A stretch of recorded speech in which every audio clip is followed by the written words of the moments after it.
Yes, sir.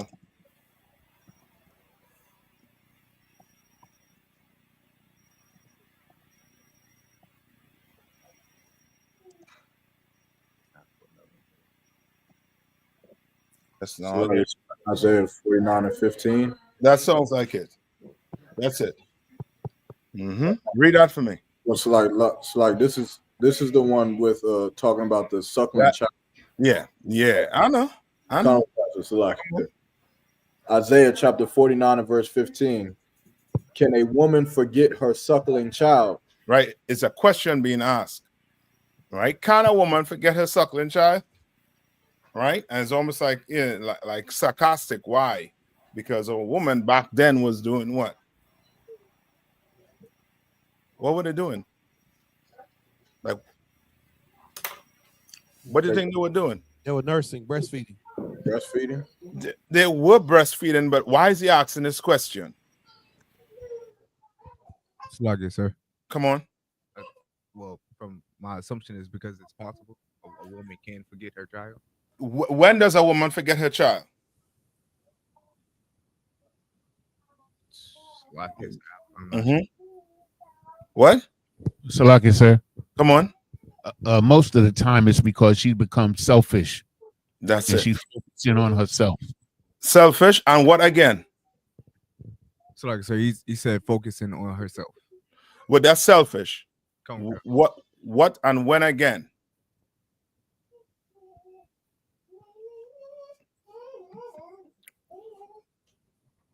You ever hear sisters speaking about their career? Right? You ever hear sisters? Okay, like the time we're in right now. Is it a good time for Black people? Does it feel like a good time for them? Sir. Yes, it's hard times, and in hard times, what do you know? I mean, what does nature tell you?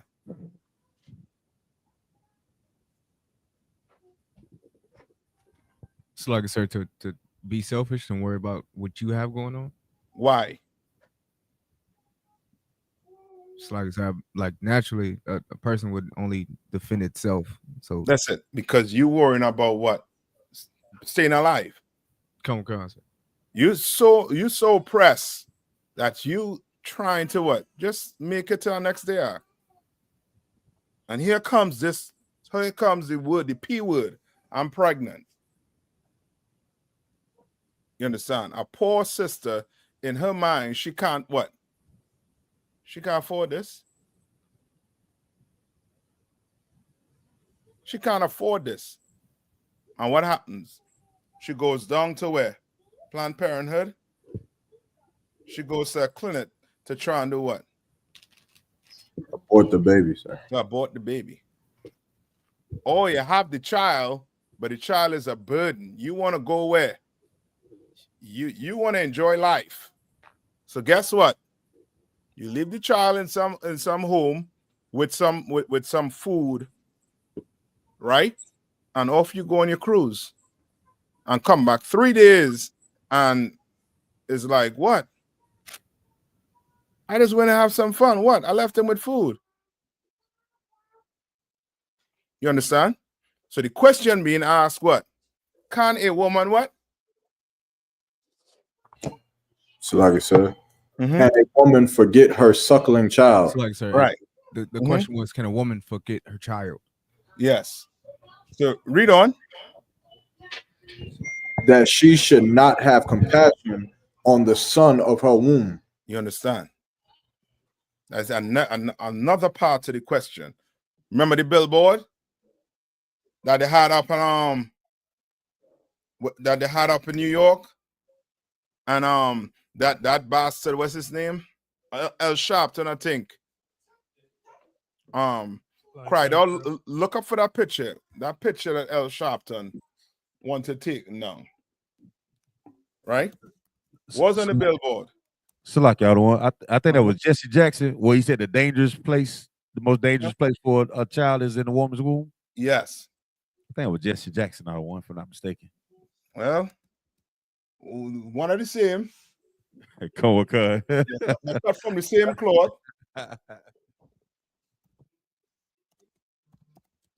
right? And the Bible is saying it. I read on. Come. Yea, they may forget, yet will I not forget thee. Right? They what? They may forget. They might forget. They may forget, yet will I not forget thee. The Lord saying, you know, these evil women, they may forget the children. But guess what? I'm never going to forget you. Never. You understand? This is the time we need the Lord Ark. We need him more than ever right now. You see what they're doing? All right? That whole DEI is to fight against what? You. But it's appearance to make it look like what? It's bringing back what? A certain type of what? Nationalism to America. Which is what? Nationalism to America equals what? Like it, sir. Uh-huh. White supremacy. Yes. That's it. That's what it equal to. Like, Because guess all who of- won't get? Go ahead. and I was just gonna say, if I may, sir, that like all of like it's been 5 crashes, like, and all the air traffic controllers and all the pilots were white people. Yeah. You understand? But you're gonna be the one affected. Why? Because you behind. You behind. And DI was a way for you to do what? To try to what? Catch up. And now they come and get rid of that. So now guess what? You're gonna be behind. And you know what it's like? It's no different than what they did or what they're doing to people outside of Israel. I want to say outside of Israel, meaning blacks, Hispanics, and Native Indian, the real Jews, right? I'll give you an example. You see that war that's taking place in Ukraine, more so in Palestine, and with Israel and the Palestinians. That war is going to do what to the Palestinians?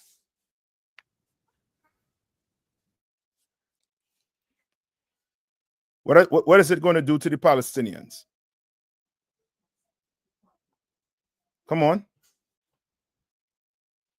What is the war with Russia and Ukraine going to do to the Ukrainians? So like I said, if I may, Uh-huh. it's going to disrupt their forward progress. That's it. It's going to disrupt them. And depending on how devastating it is, it's going to put them back what? Years before they even try to what? Build back. You understand? Not so much displace them, but it's more than just displace. Like with black people, we light years behind the oppressor and these other nations. We years behind them. Years in thinking, you know, in everything, we years behind them on. You understand? As a nation are talking about. As a nation. Right? We behind. Because black people still don't understand what love is. What love in their own is. What love in their own means. And the reason for that is because we've been destroyed so much that we don't understand that what they're doing is putting us back. Abortion puts us what? Back. You understand? So now, your abortion, then you have what? Prison. What else? Then you have what? The health system. Right? Most of our women, they go in to the labor ward, and some of them, what? Is a high percentage not making it back out. You understand? With the COVID-19, what happened with the COVID-19? The COVID-19 brought up what? The disproportionate when it comes to healthcare. You understand? Hey, Salaki, sir. Come on. And don't forget job losses that's on the menu as well. Yes. So all of that put you what back. And the oppressor, he's banking on it. Why? Why is the oppressor banking on it?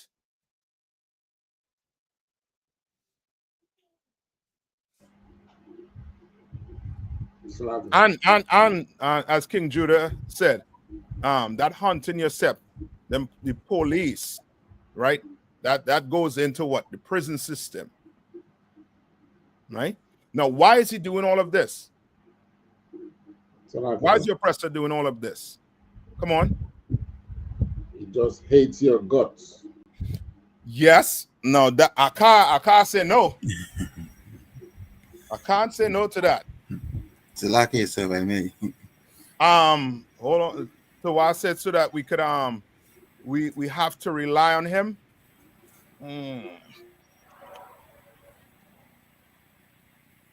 Okay, that is like a byproduct of the things that he's doing. Because of what he's implemented in the black community, yes, we rely on him. You correct? Salaki, sir. Come on. Salaki, sir, if I may, you know, everything that he does, like when you said that, you know, we've been set back, the Palestinians been set back, that's his whole plan. If he can continue to set us back and keep us back, that means that assures that he stays in power, which is his ultimate goal, is to stay in power. Yeah, want it, right? I use the Palestinians for this reason. Because what's the whole beef with the Palestinians and the Israelis? In a nutshell, what did the Palestinians want? Land, sir. State. Well, land and state, I'll take that. They want a state for themselves. But the Israelis does not want to give them a state for themselves. So what they would have to do is they're going to have to what? They would have to Separate. no. What the Israelis trying to do right now? Analyze them, sir. Okay, what are the Israelis trying to do right now? Salaki, sir, they want to make it one state, if I'm not mistaken, right? Yes, they want to make it one state. But if they make it one state, what's going to happen? The Palestinians would have to give up their land, and they would have to come together. Okay. So like, is it similar to like the Civil War? Like they gonna have to fight to make them submit into it? So like, Okay, maybe I'm not asking it correctly, all right? But trying to play it on a part to how the oppressor, what he looks at. What does the oppressor respects? money. Money. Come on. Salaki, sir, and power. Well, money come with power, but you gotta give him a little more. What does he respect? Come on. Salaki, sir. He respects strength. If he's strength? stronger than you, Salaki, say again, sir. No, go ahead. Finish. If he feels he's stronger than you, which is his whole mentality, you understand? And his strength is his right to do whatever he want to do to you. You're right. Salaki, sir. Yeah. Military might, sir.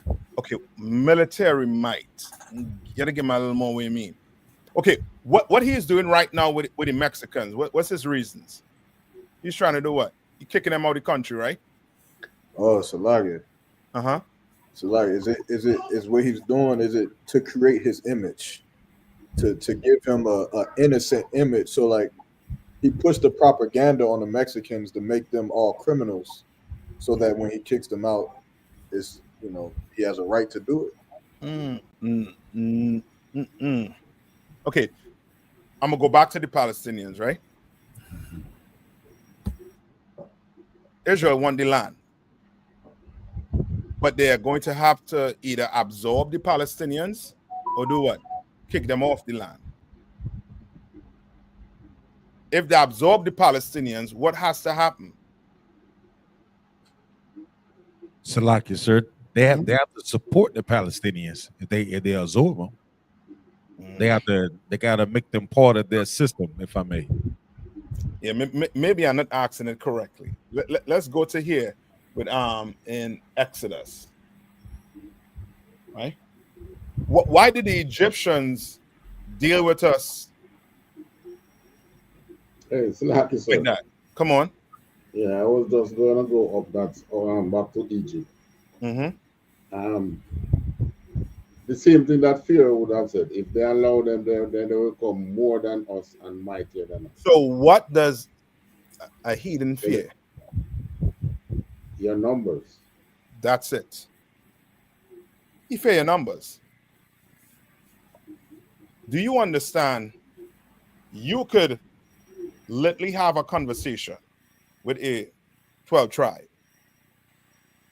And that could mean, you know, I mean, you will be a father in the morning. No exaggerating. You understand? But I'm saying that to say that 12 tribes, women are what? Fertile, Fertile. sir. Yeah. Fertile. Yes. Yeah. Yes. Now, just imagine, all right? Back in the day, way back in the day, where do you think was the average amount of children for a household? Salaki, sir. Come on.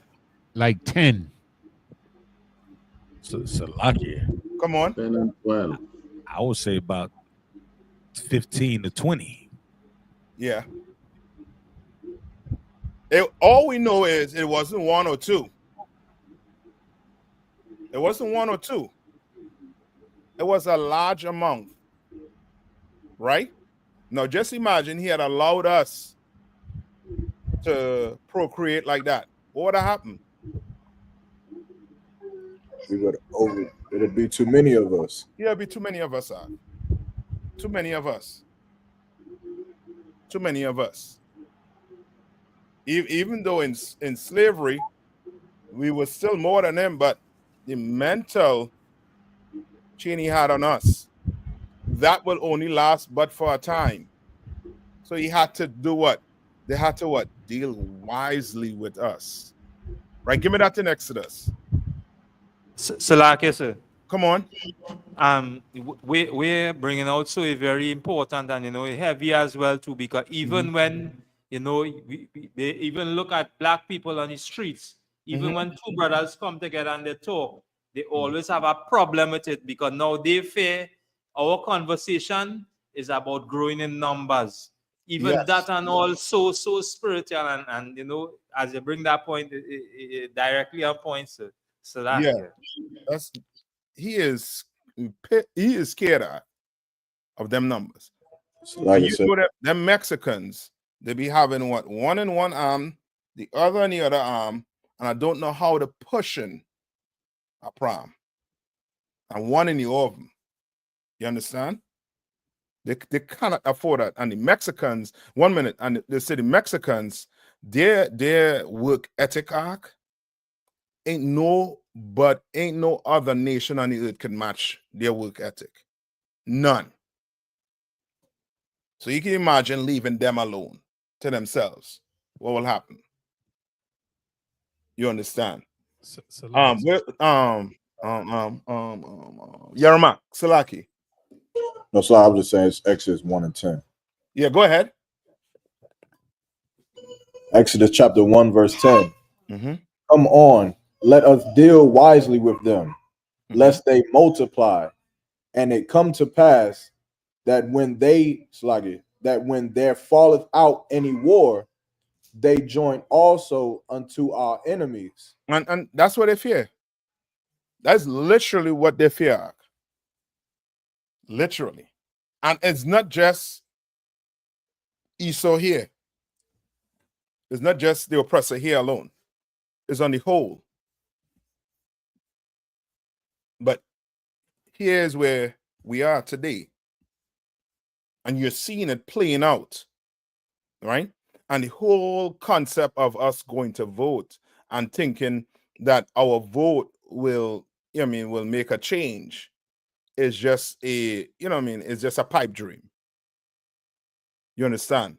It's just a big pipe dream for blacks, Hispanics, and First Nation people. I don't care if we go, all of us go together and vote. We still won't outvote the oppressor because it's numbers. It's a numbers game. Israel knew it with the Palestinians. The Palestinians not destroyed like us. So they don't have abortion clinics in Palestine. Look up. Somebody look up. Before that war, look up and see if there was any abortion clinic in Palestine. It's like it, sir. Come on. I saw a video. They were giving condoms to the Palestinians, and Hamas take them and inflate them and float bombs across the border. Yeah, that is an accusation, I believe. No, but the 50 million is the accusation, but they're actually showing them inflating the condom, some condoms. Oh man. And actually doing it. But that was before the war started. They used to do that. Right. But the 50 million that they say for aid, it didn't go to them. They didn't see a dime in it. Okay, solid. No, that I could that I'll believe. Right? Now, hold on. I have something here. We'll put it up on the screen. Who gonna read for me? Who gonna read this for me? I can read it, sir. Can read it? Let me see. You in front of a computer? Sir. Okay. What I'll do is I'll put it in the private chat and you just pull it up. I don't know if you might be, but first we'll try on the screen. Hold on. Okay. Right. So I throw this into your what you call it again? Into your Google machine. Right? But these are Google machine on steroids, right? This is the AI app. Right? Read this right here. Khan. What is the fertility rate for white women in United States of America? Go ahead. The fertility rate for white women in the United States of America has been declining in recent years. Here's a breakdown of the information I found. Recent data from 2021 to 2023 average, the fertility rate for white women in the U.S. was 52.9 births per 1,000 women aged 15 through 44. This is lower than the rates for Hispanic and Black women. You understand? You want to know why they went and reversed Roe versus Wade? Why do you think they reversed Roe versus Wade? So like it, sir. Because the oppressor was offering them babies at an alarming rate, so I had to slow it down because it was affecting their numbers. Because their fertility rate is also low. So if it's low, and then they have ways to do what? To go abort the baby, then guess what's going to happen? The numbers going down too. Right? Read on. Khan. Trends. The fertility rate for white women has been relatively stable since 1990, hovering around 60 births per 1,000 women. However, there has been a slight decline since 2007, below replacement level. The fertility rate for white women has been below the replacement level of 2.1 births per woman for several decades. And you know, when you see oppressors, they have one. You know what I mean? You're lucky to see them with what? 2 kids. It's rare you'll see them with more than 4. It's rare. Okay. You understand? And then you have what? Then you have the whole what? LGBTQ community. Okay. So now, guess what? Donald Trump really loves his people. You sit down and check it. Everything that he is doing is for the survival of his race. But he don't know. He fighting us, and the Lord fighting for us. You don't understand that. They don't understand it. Right? Read on. Khan. This means that without immigration, the white population in the U.S. would eventually decline. Without what? Without immigration, you want to know why the Ukrainians are not being put back on a plane and sent back to Europe, or those Europeans? You're hearing about every other race being put on a plane and sent back, but not these Europeans. Not them. You understand? Read on. Khan. Factors contributing to the decline. Economic factors. Economic uncertainty and the rising cost of raising children may be a contributing to lower fertility rates among white women. And you understand? When it comes to us, you keep us home, Mark, we're going to make more babies. They don't understand that. You keep us home, what do you think we ought to do? You think we're just twiddling with thumbs? No. There's women and there's time. So there's babies. You understand? Okay. Everything he does is going to go against him. He sends us home. Guess what? And baby's going up. I guarantee you the fertility rate went up for that COVID-19. Guaranteeing you, it went up. You leaving us in a house with an Israelite woman. Okay, no sweat. Babies. You understand? Okay. Not them. Not them. Right? Read on. Mm-hmm. And just one other thing, and that's a myth too that he tried to push on us. Like it's expensive to have a baby. You understand? You know what I mean? When ain't no way like that. But they just want to be what? Greedy and selfish. And they need what? The Benz. They need the nice house, the mansion. They need everything being nice. You can't sacrifice. I thought the babies was the future. I thought the children was the future. You understand? Read on. Increased education and career opportunities. Women with higher levels of education and more career opportunities tend to have fewer children. And now, when you see Black women, Hispanics, and First Nation people behaving like that, they're behaving like who? Like the oppressor. They're behaving like the oppressor. You understand? Why? Because we want what he wants. What did the Lord say? Envy not thou the oppressor. That's good. But there's one in Deuteronomy. I think it's 32 and 22. Somebody get it quick.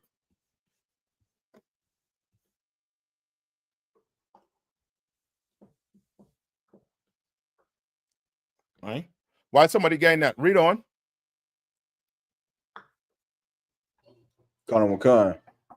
Changing social norms.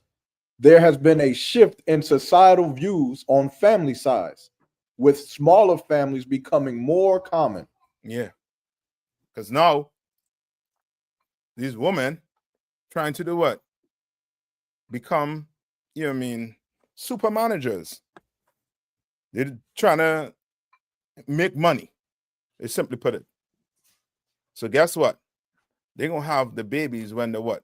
41, 42, the first child. And then crying because the chances done diminish. You understand? And that's because the oppressor done played a trick on you. He done play a trick on you. You're a woman. It should come a time when it should be, you know what? Yeah, babies. You wait until you're 41, 42. That's your oppressor. Read on. Access to contraception. Increased access to and use of contraception gives women more control over their reproductive choices. Yeah, you know. So with them, with your oppressor, it's a what? A numbers game. It's all about a number game when it comes to your oppressor. All about the numbers when it comes to him. So go back to Exodus and read it. And that's why we say everything that happened to us in Egypt is basically going on right now. Like there's a correlation. The same way the Egyptians dealt with us, the same way they're dealing with us today. But the problem is what it didn't factor in is that the Lord is fighting for Israel. And the Lord said he's not going to forget about us. He's not. So now, in the 1980s, right, when you started the war on drugs, you were locking up black people. You were locking them up left, right, and center. Now today, they having what? An opioid issue in the white community. Ain't that sad? We need more sad things like this to happen. You understand? We need more. Like you think you could try to harm us, hurt us, and the Most High Power don't do anything? Come on. Exodus chapter 1 and verse 10. Mm-hmm. Come on, let us deal wisely with them. Right. Let they multiply. Mm-hmm. And it come to pass. Sound like you're talking about rabbits. Let them multiply. Read on. That when there falleth out any war, they join also unto our enemies and fight against us. Mm-hmm. And so get them up out of the land. Yeah. And that's that.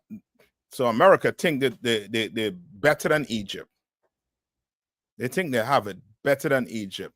But lo and behold, it's going to get real grimy. It's going to get real bad for them.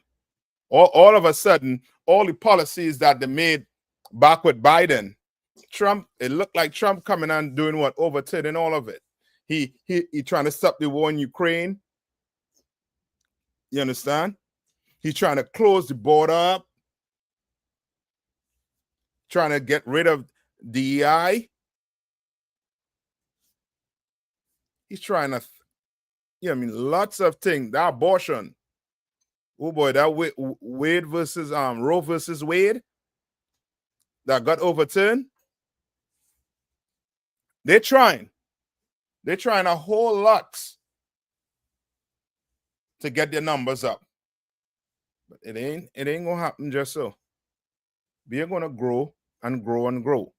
The more brothers and sisters start coming in, they're gonna start recognizing that the oppressor been oppressing us, and we've been thinking we've been thinking that we've been living life with free. You understand? And that's the trick that's been played on black people. They think they're free. Just imagine you look at $1. Just $1. Just pull $1 out your pocket. Any bill out the pocket. And who faces on it? Some oppressor faces on it.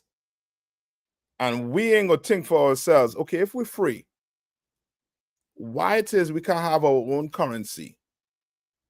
If we're free, why it is we can decide what history we want to learn about ourselves? If we're free, why it is they need to give us DEI? Why? Because we're not. Right? That was it on Exodus, right? Let's go to Judges. Go to Judges. Judges 6. Start at 1. All right. This is the book of Judges, chapter 6 and verse 1. Mm-hmm. And the children of Israel did evil in the sight of the Lord. But that's like today. We worried about what? We're about everything else except the Lord. You go talk to a black person who in the world. What do you think they're talking about? Sports, all kinds of anything else. And entertainment. Don't forget the entertainment world. You know, everything that's going on with Big Meech. You understand? They tell you everything that's going on with Big Meech. Hey, what's your nationality that you cannot get from them? Yes, brother, Kendrick Lamar. They know everything that's going on with the beef with Kendrick Lamar and Drake. They can tell you that. But they can't tell you the time they're living in right now. Yes, sir. Cannot. Come on. If I may, could I offer a scripture? Come on. Okay, this is Zechariah chapter 2 and verse 8. Mm-hmm. For thus saith the Lord of hosts, after the glory hath he sent me unto the nations which spoiled you. For he that touches you toucheth the apple of my eye, of his eye. Say that one more time. For he that touches you toucheth the apple of his eye. And they do not understand that. And people think that is who today? That is those Israelis. That you can't even, they have to tell you I'm Israelis, or else you might think they're what? They're from some European country. You might think they're German, you might think they're Polish, unless they come out and say, no, I'm Israeli. But they don't understand the apple of the Lord's eyes are you blacks, Hispanics, and First Nation people. Right? Read on. Right, Yana, sir? Yeah, that's it on that, sir. Okay. And the Lord delivered them into the hand of Midian 7 years. Mm-hmm. So no, hold on. I told you all to look it up. You know me. I'm gonna go look it up. So you all ain't gonna be thinking your cop just talking all the side of your neck. All right? Read what it's saying there. And were there any abortion clinic in Gaza and West Bank today? Mm-hmm. Answer: no, there are no abortion clinics in Gaza or the West Bank because abortion is largely illegal in Palestine. The Palestinian Family Planning and Protection Association no longer has a clinic in Gaza after it was destroyed in an Israeli airstrike in October of 2023. The PFPPA does provide referrals to doctors who perform abortions. Right. But largely they are what? There are no abortion clinics. But there are abortion clinics in your community. Things extremely hard for black people, boy. It's hard. Real hard. That we have to go unalive babies. These people across there having babies while the war is going on with no clinics, with no epidural, no drugs, while the war is going on. What excuse you are a black woman? You better bring them black babies to Hispanic woman, First Nation woman. You better bring them babies in. You understand? And don't let the oppressor trick you into unaliving your baby. All right, read on. Verse 2. Mm-hmm. And the hand of Midian prevailed against Israel. Mm-hmm. And because of the Midian, just to include, remember this fertility rate is not just hitting what? America, right? It's hitting where also too? Our neighbor, our people as well. No. So like you sir, Europe. Yeah, in Europe. One country. Yeah. And where also too.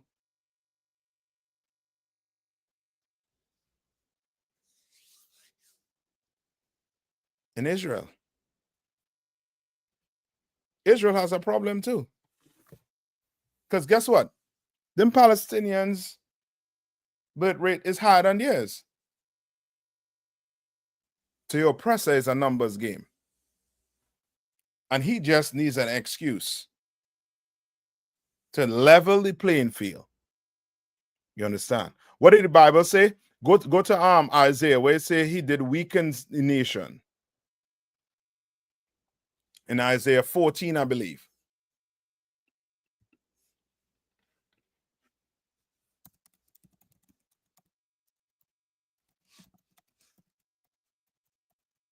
Oh, conscious. Salaga.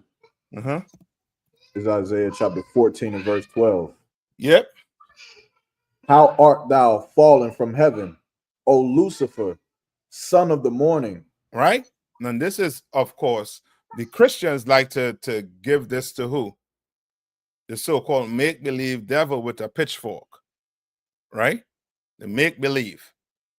But we know this is talking about who? The oppressor. Right? Oh, he's the son of the morning. He's the one that what? Every nation trying to be like. Every. You have your black men like 50 Cent, Jay-Z, and the list goes on. I want to be up there with what?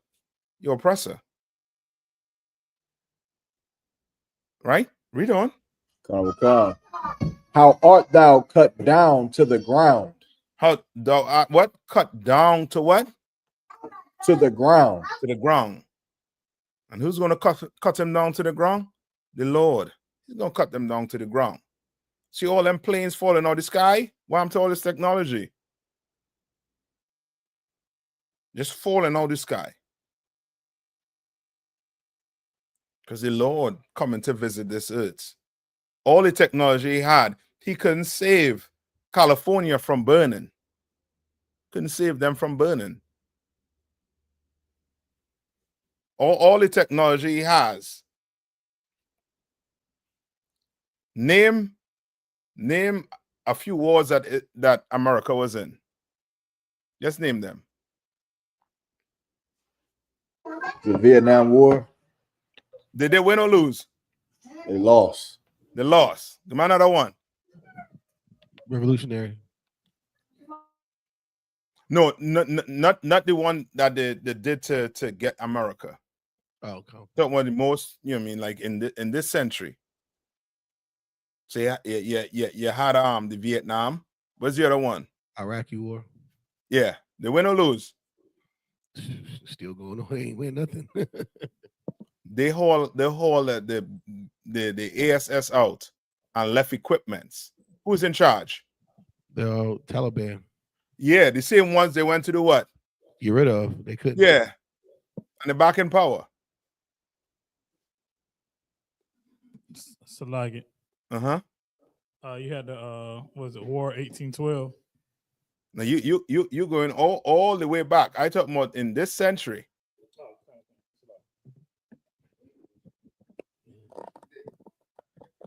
I mean, Desert Storm technically, but yeah, you just name it. They're all lost. Mm-hmm. Who won with Ukraine and Russia? America sent all that money over there for nothing. Yeah, who win? Russia still. Yeah, who lost? Who lost? Come on. I mean, they're allies to America, but I mean, you mean they lost? They it's yeah, it's lost. They lost everything that went into everything, but America has the media, and the media could put a spin on thing. You'll think America done won every battle they done set the foot in this century. They lost every one of them. They lost it. You understand? The Lord is coming to visit this place. It's coming. It's coming. You want to know why they took a break in Israel? And them Hamas fighters come out like rats out a tunnel, like roaches, with red bandanas and green scarf. Go ask the Israelis. What are the Israelis going to tell you? They won. But who actually won? You understand? The Lord is coming to visit this place, and he's going to show them. The Lord keeping them up to do what? Give me that in Romans. In Romans 9, and I think 22. 9 and 22. Finish what you're reading here first. Finish what you're reading here first. Which dideth weaken the nations. Verse 13. For thou hast said in thine heart, I will ascend into heaven. I will exalt my throne above the stars of God. Yes. And that's him. He said he's going to do what? He's going to ascend his throne. You understand? Above the stars of heaven. And he did it. But the problem is, he had to do what to do it? To ascend. What he had to do to ascend?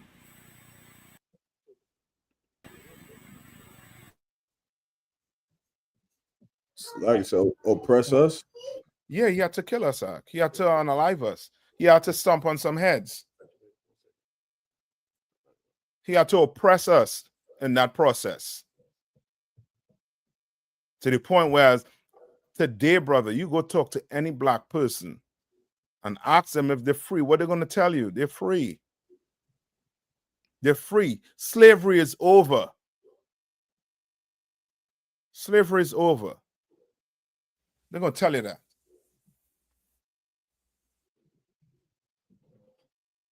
You're going to talk to some Rasta and, you know what I mean, that dragging on some marijuana. He is going to be just, you know what I mean, chill. Talk to any Christian. They accept the position in life. And what's their position in life? What position they accepted in life? The Muslim, the black Muslim, black Christian, the Rasta who's smoking the weed, and your black people who claim they don't believe in religion. What have they accepted? Like yes, sir, they have accepted serving the oppressor. Yeah, that's what they accept.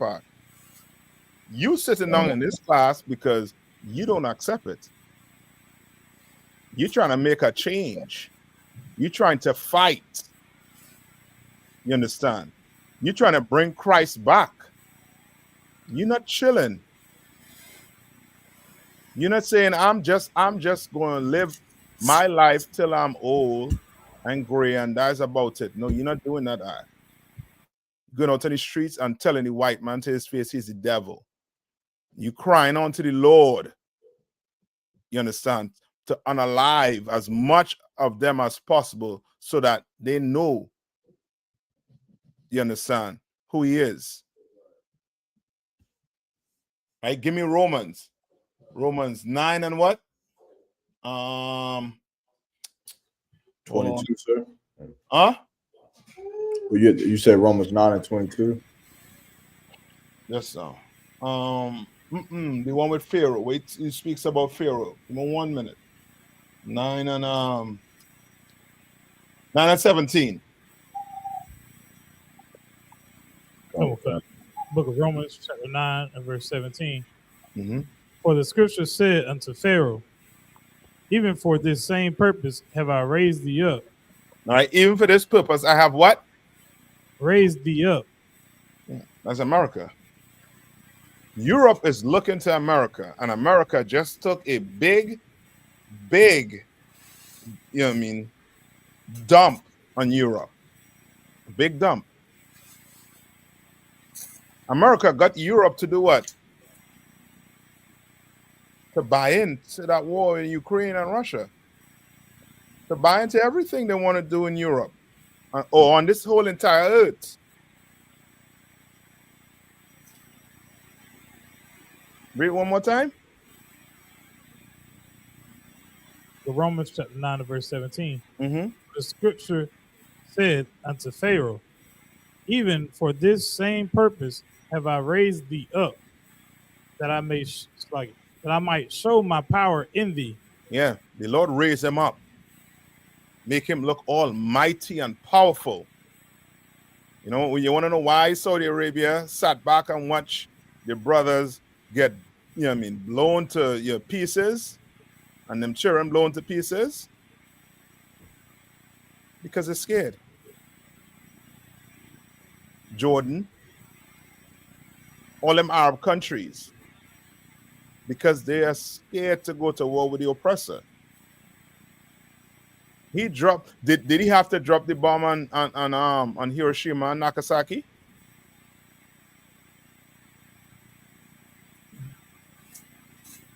So he didn't have to do that. He didn't have to do that, but he did it anyway. You understand? He did it anyway, and they know he wouldn't hesitate if he thinks his life is or his people is on the line. He's going to use it. All right, read on. Okay. And that my name might be declared throughout all the earth. And that's what the Lord wants. What does the Lord want? It's like, mm-hmm. it's like, so that, it's like, and that my name might be declared throughout all the earth. The Lord wants to be worshipped by blacks, Hispanics, and First Nation people. He wants it. So guess what? He raised a Pharaoh to do what? Bring him down. We walked across the Red Sea Arc. We walked across the Jordan. We saw the works the chariots did. We saw it. I remember when Moses went and asked the Lord, the people wants to know who sent me. And what did the Lord say to tell them?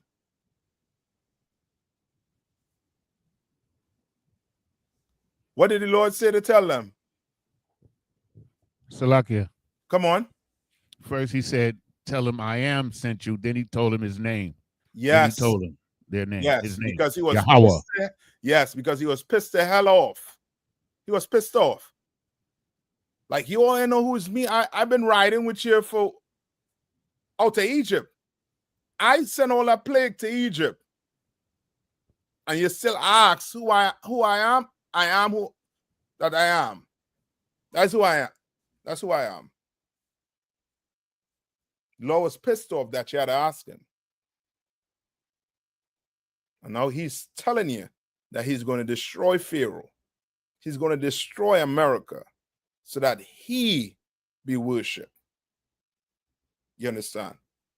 That's why Haiti is the way it is. That's why the Caribbean country is the way it is.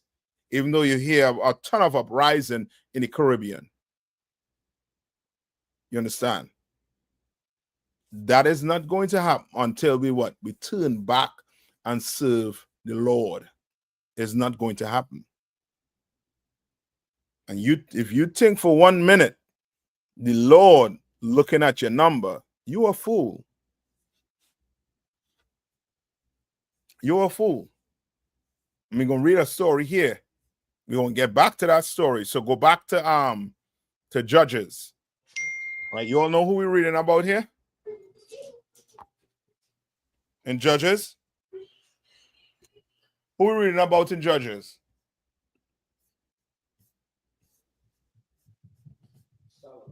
Who was reading Judges for me? Like I said, I got it. You got it? Come on. It's like it. Verse 2. Verse 2 or 3? Verse 2. Uh-huh. Come on. And the hand of Midian prevailed against Israel. And because of the Midianites, the children of Israel made them the dens which are in the mountains, and caves and strongholds. You understand? Like the Midianites and them was doing what? Was oppressing black people, Hispanics and First Nation people. The Amalekites were oppressing us. And you know the Amalekites today is the so-called Jewish man in Israel right now. Right? The Midianites, I believe they come what's his name? Ishmael and them. I think today is them. All right, read on.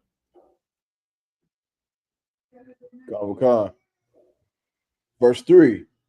And so it was when Israel had sown that the Midianites came up, and the Amalekites, and the children of the east, even they came up against them. Verse 4. And they encamped against them and destroyed the increase of the earth till thou come unto Gaza, and left no sustenance for Israel, neither sheep nor ox nor ass. And it's just like today. It's just like today, Ak. Like if you were free, tell me what your people are producing. Tell me what we're producing as a people.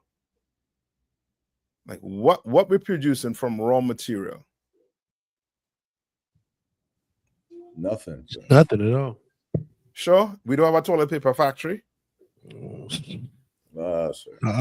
So if the white man say he ain't selling us no toilet paper, what would be the issue with black people now? You know you're gonna have some Uncle Toms. You know you're gonna have people selling out for that, right?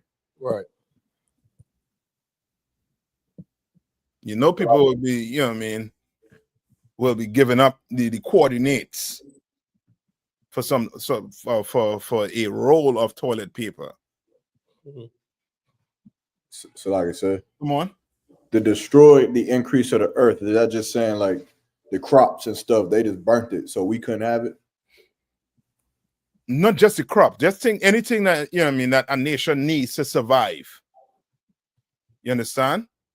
Any increase, anything that a nation needs, you need what?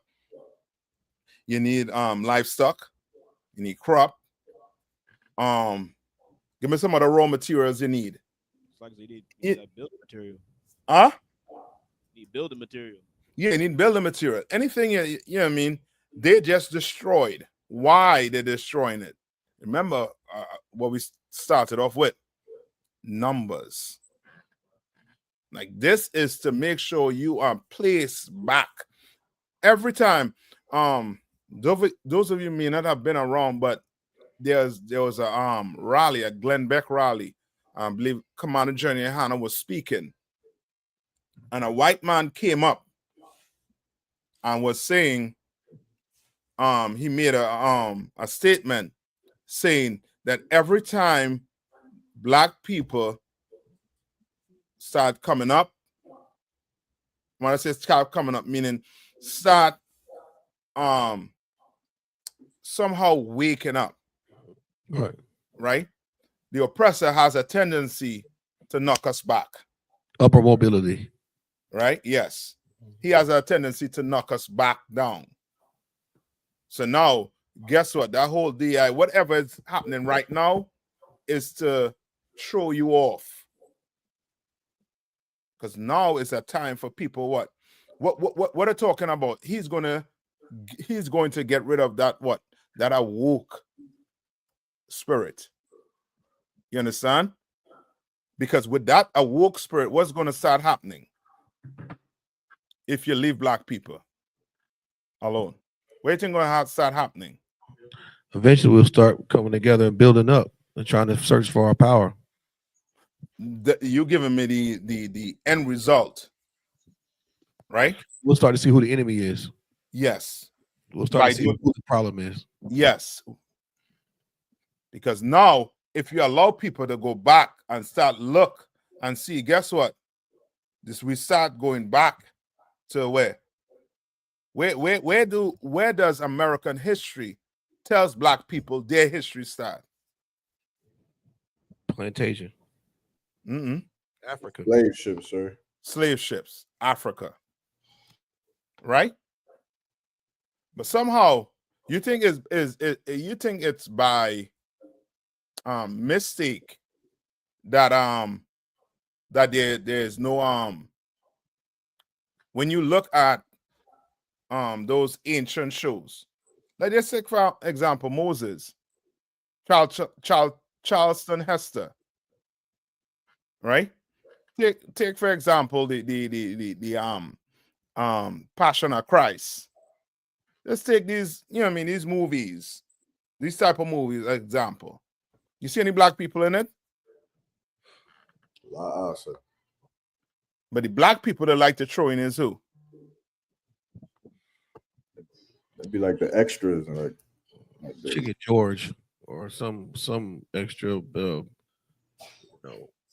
slave or something. Yeah, some help or some pastor or some nonsense. Okay. You all remember the movie Amistad? Right. What Amistad was about? Amistad was about a slave ship rebellion, and they went to Supreme Court or something like that, and they found out Africans wanted to go back to Africa or some nonsense like that, and it was a bunch of Hamites. Right. You understand? That's your extras. Hamites. Your Hamites. You understand? But if you leave black people to start doing what? Start doing research, then maybe they're going to start doing what? They'll go past Africa and go back and realize, you know what? King James was black. This, the guy in Rome, what's his name? Constantine. All right? Then black people start going back and realize what? We rule in one side of Rome. They'll go back and realize what? We were the gladiators in the arena. And then you'll start going back. And where do you think they'll end up? Jerusalem, sir. They'll end up where? Back to the where? To the beginning. Where you're going to start, they're going to realize what? Oh, we Israelites. Oh, they call us Hyksos. Egypt. In Egypt. Yep. Oh, that's like what to do now. They call us what? Negroes and colored. They call us Hyksos.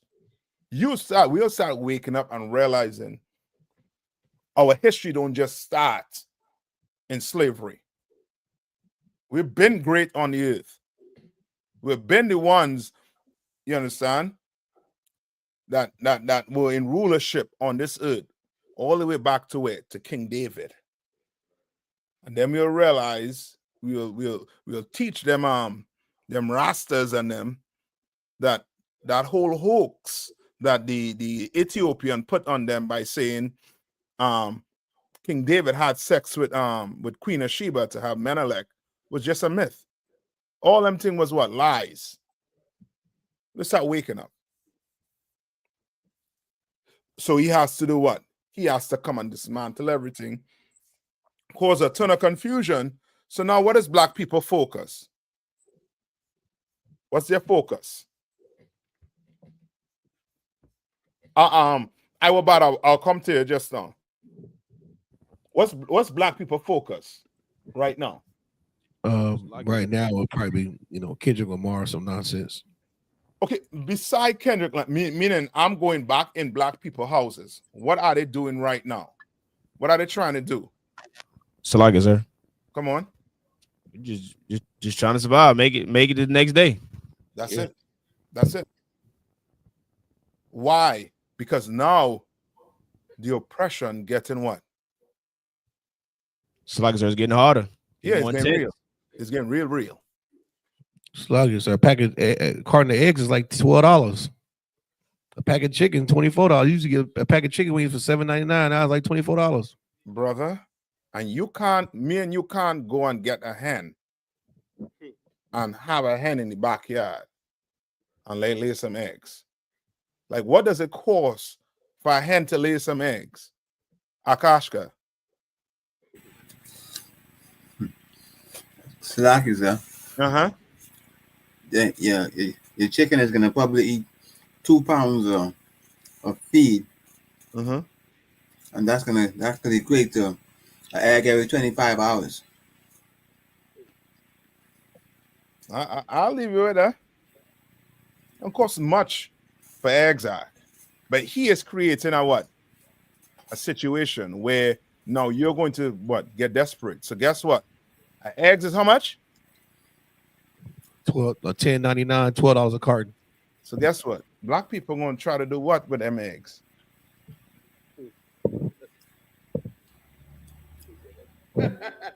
Steal them?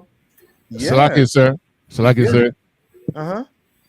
If I may, sir, in New York, they selling loose eggs, like for real.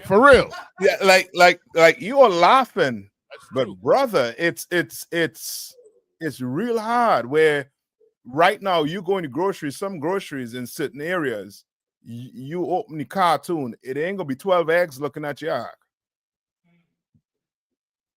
Salakia, sir. Come on.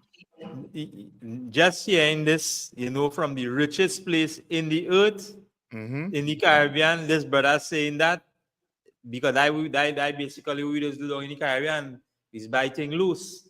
So imagine you hearing this now, from the richest place in the earth. It's like and this is why this platform is so glorious. And as I say, these seats on them, brothers who say, no, in the seat, don't take this light. Don't take this light. Again, this is not to take light. Yes, yes, sir.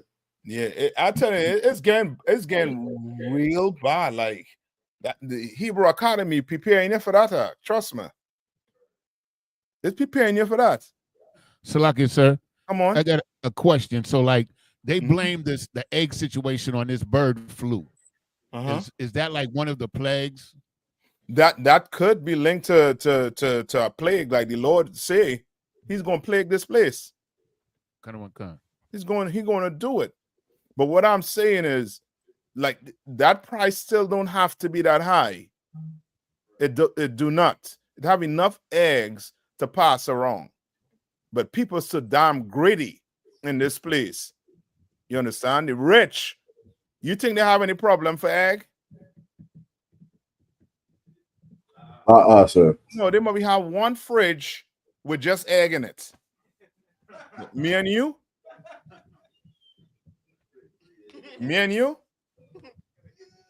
We either have to, have some type of integrity. You ought to be in here. So that mentality of, I might have to go and steal today to eat. I might have to do that. You do not have to do that in here. Your family need food. Guess what you should do? Call a camp leader. You don't sit down home and have yourself, your kids, your whole family, belly screaming. You could call your camp leader and we're going to come together. You understand? And if I had to eat half an omelet, I'll eat half. You'll get the other half. You understand? But we cannot allow this oppressor to turn this oppression into making us turn on each other, making us give up our integrity. Because that's what he wants to do. He wants to disrupt your whole mentality. You just leave black people. You know what I mean? The mere fact that more and more black people waking up and saying the Israelites, oh, that's a fear in itself. That's a fear in itself. It's only a matter of time before they start kicking in them doors to try and rush in here. You understand? It's coming. All right. Now, go back to Judges, right? First, go to the scripture I was about asking.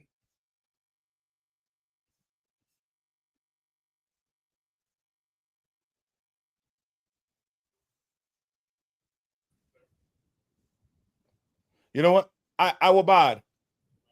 I'll get this for you. I can't fully remember this breakdown. I'll get this for you, right? So let's go back to Judges. Salakia, sir. Oh, okay. If can I give you a scripture? Yeah, come on. Real quick. Okay, this is the book of Baruch and chapter 2 and verse 30. For I knew that they would not hear me because it is a stiff-necked people. Yes.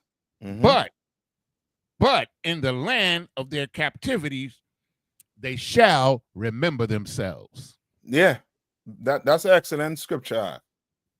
That's an excellent scripture, because the oppressor thing, the more and more he oppresses us, the better for him. Lo and behold, it's going to backfire on him tremendously.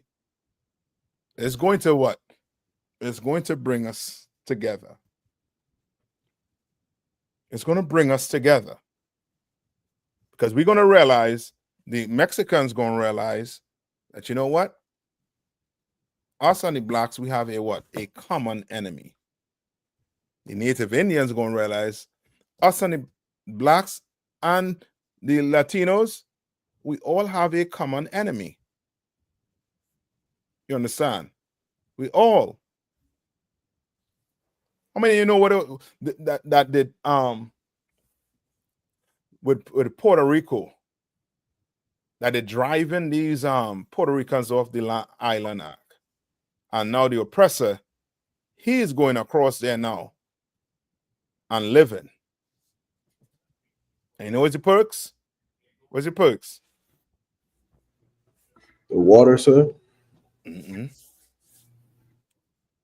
Remember, Puerto Rico, when it comes to taxes, they get what? Hit with what? Double tax. You understand? Like, whatever comes to Puerto Rico have to go through where? America first, before it hit Puerto Rico. For the import tax, sir. Yeah. The oppressor is going across there, and I think they're giving them, they have to live there a certain number of time. And if they live there a certain number of time, for a certain length of time, they're going to they won't have to pay any tax. They won't have to pay any tax. It's like what they do in the Caribbean.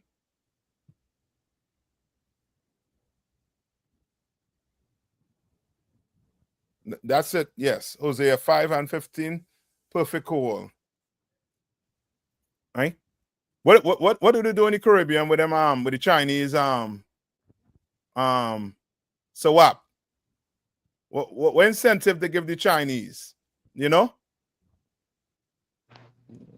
I can't say off answer, but based on, you know, just being on the ground and seeing what they do, it's like, you know, they would have a free ride, let me say, without taxes now. A lot of things that they wouldn't have taxes on them. So it's like they come here tax free. Yeah. How you think they're able to come in your country and just open a grocery store? And then when after 4 years, it's like, this ain't Mr. Chin, this is Wu. What's your name? Wu. Oh, wait, Chin. Not here no more. Not here no more.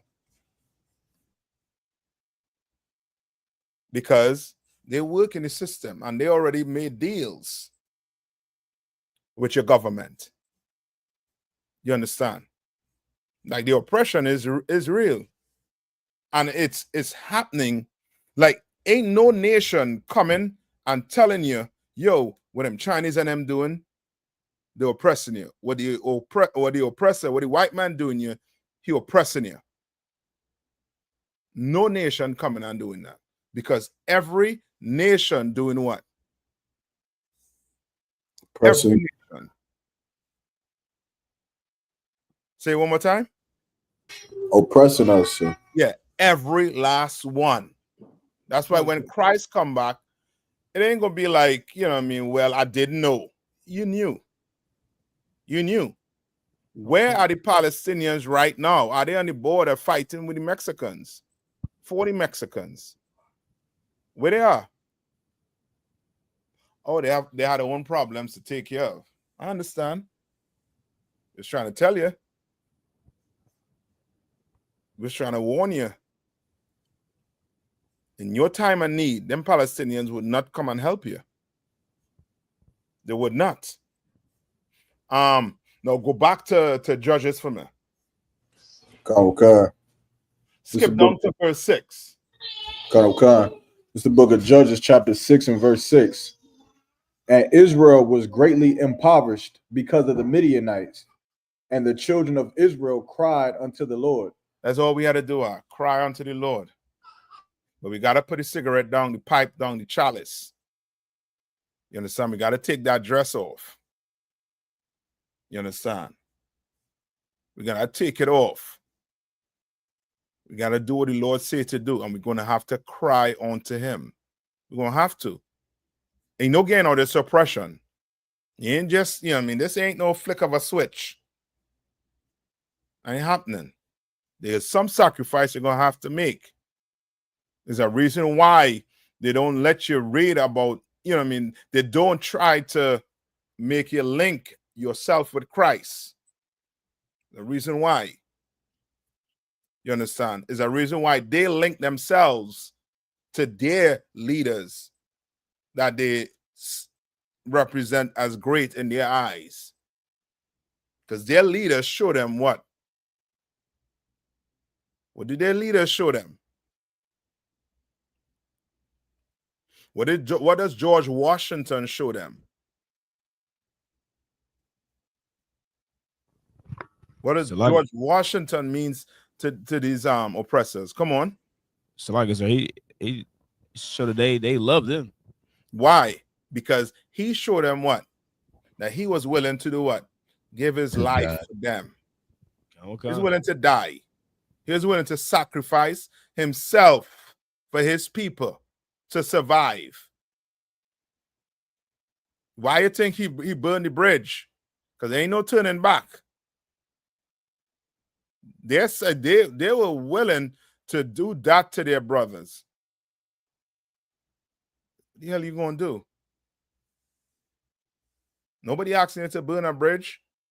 We just asking you to what? Out the cigarette. Put the chalice down. Put the pork down. You understand? That's all you had to do.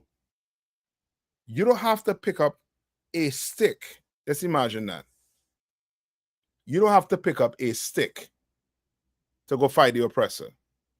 You don't have to pick up a rock like what they do in Palestine. They pick up a rock and they just go pelt a tank or to try to pelt them, man. You don't have to do that.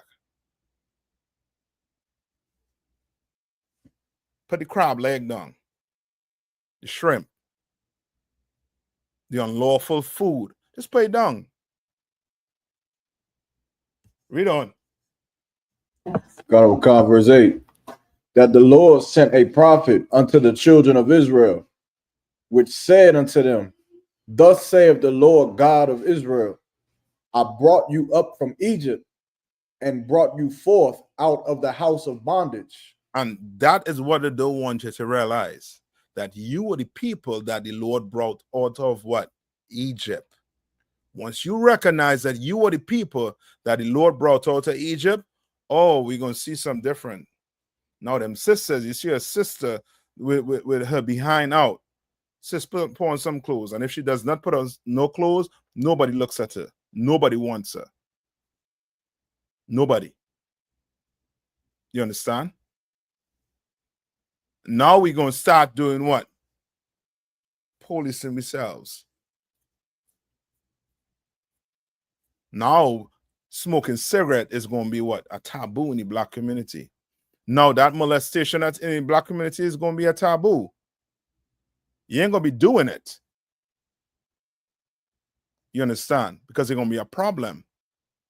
And you drug dealers, boy, it's going to be a day. It's going to be a day. let the Lord give us, you know what I mean, that power. It's gonna be a problem. Read. Okay. Verse 9.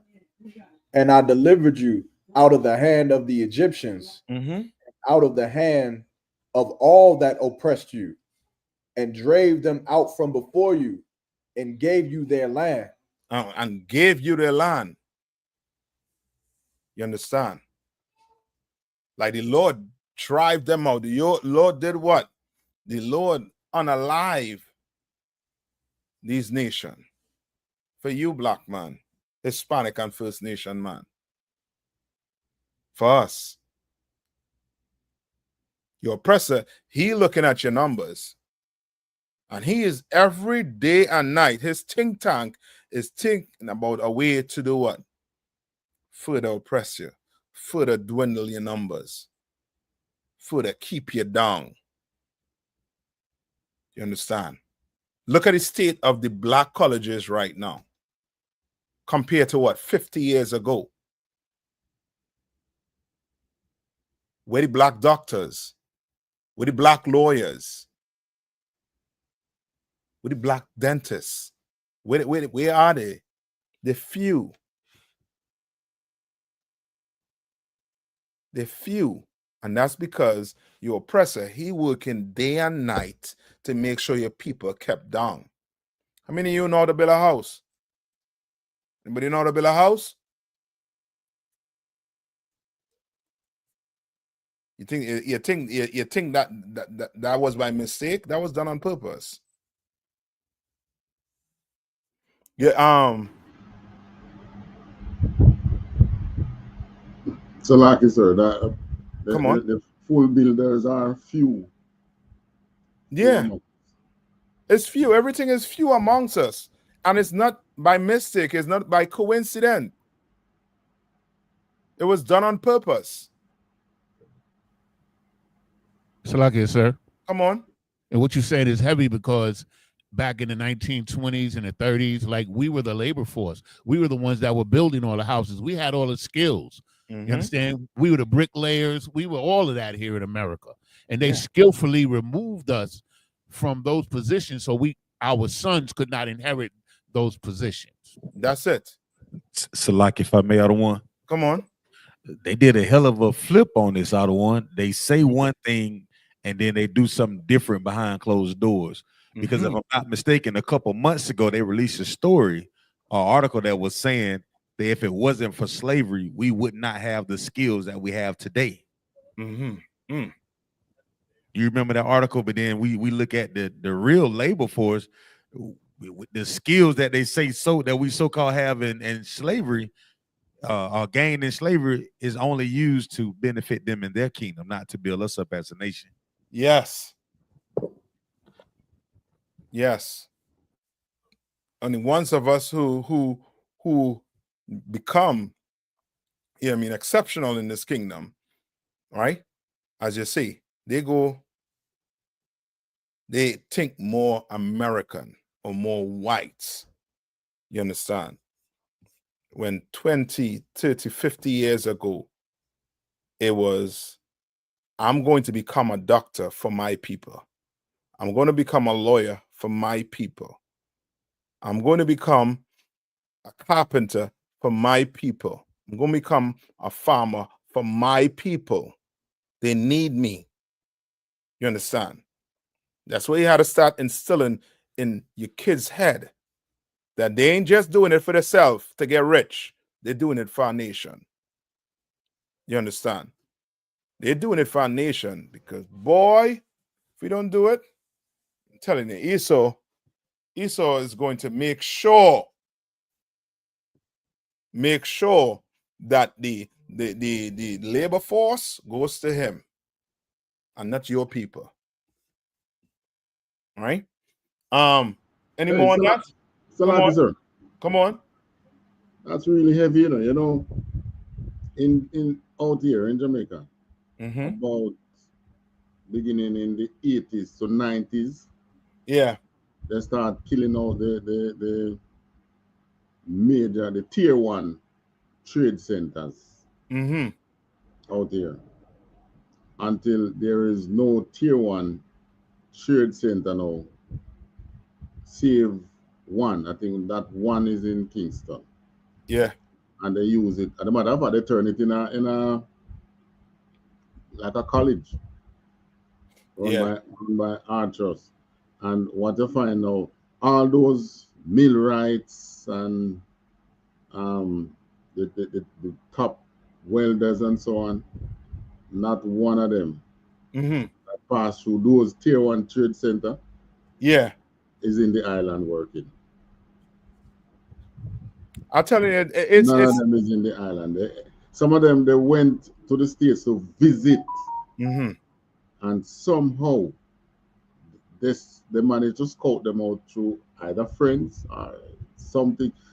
If they go to study abroad, once they touch the colleges over there, people start the companies start to scout them for labor over there. Yeah. So until now, none of them is out here. Yeah. And then guess what? You take the best air from off the island, take them, use them, and then toss them back on the island where there's no money, nothing for them to do anything with. Can barely build a house when they come back. You understand? It's crazy. But ain't no sweat. We're gonna do it. All right. Read a little bit more again. God, verse 10. And I said unto you, I am the Lord your God. Fear not the gods of the Amorites, in whose land ye dwell, but ye have not obeyed my voice. Verse 11. And there came an angel of the Lord and sat under an oak tree, under an oak, which was in Ophrah, that pertained unto Joas the Abazarite, and his son Gideon threshed wheat by the winepress to hide it from the Midianites. Verse 12. And the angel of the Lord appeared unto him and said unto him, the Lord is with thee, thou mighty man of valor. Right. Now, I would like to get into more of the story, right? Or if there's anything we will continue it again, I would say maybe next class with Gideon. And you all know the story with Gideon where he went with a certain number of men and the Lord said I was what? Too much. And took it down. Right? And the Lord was with Gideon. And then I believe it was 100 men. You understand? And with that, with that being said, the Lord don't care about your numbers. He don't. That don't mean you should do what? You should sin and go unalive your baby or go do anything else that's going to anger the Lord. You understand? But don't think the Lord dwells with numbers. Your oppressor, that's how he thinks. If you in some organization and you go by number, you might want to check to see if I.S.U.P.K running your organization. I think I.S.U.P.K might be running your organization. Because that's what he goes by. Numbers, not the Lord. And not in here. You understand? And there's so many stories showing you the Lord don't go by numbers. Another one was what's his name? Was King David. When he counted the man when he was not supposed to, the Lord told him, don't do it. Because the Lord don't want us having strength in what? Numbers. He don't want that. He does not want that. All right? With that, you all any questions before I let you all out? Any questions? If not, I'm gonna pass the class over to Priest. Sluggy, sir. Come on. Oh, we do have a question in Durham, sir. Come on. You gonna give him the mic now, Sluggy, sir.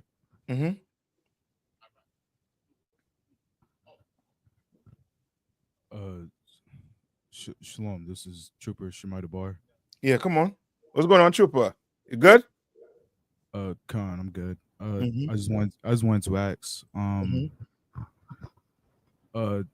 does the entirety of the Bible abide by the 3 laws of logic? What was it? 3 laws of logic.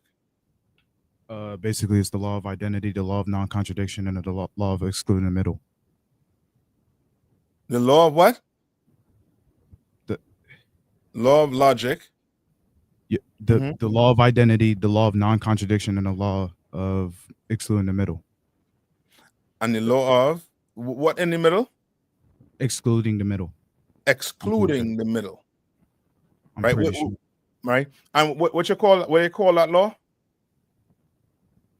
What do I call it? I call it the 3 laws of logic. It's like the 3 laws of logic. Come on.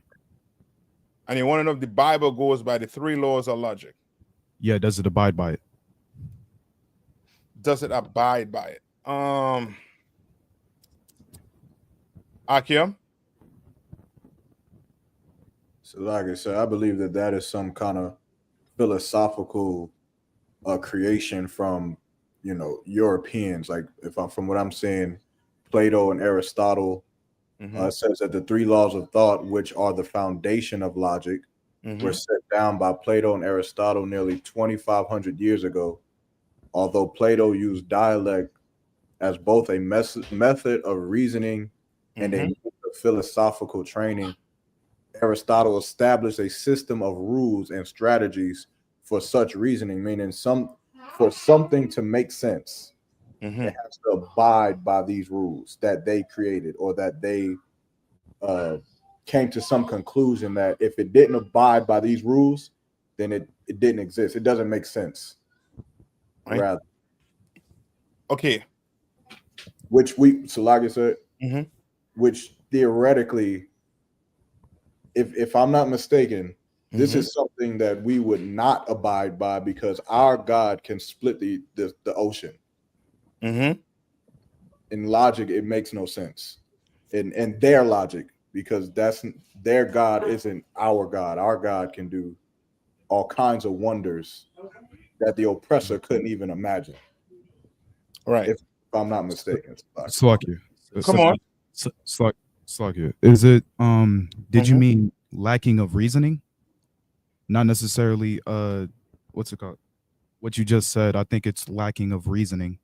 More like yeah, that said thing, like splitting the waters, can have some sort of reasoning behind why it happens. Why it happens? Yeah. Okay. I'm gonna help you with it, right? The oppressor, right? Give me Deuteronomy 32:22.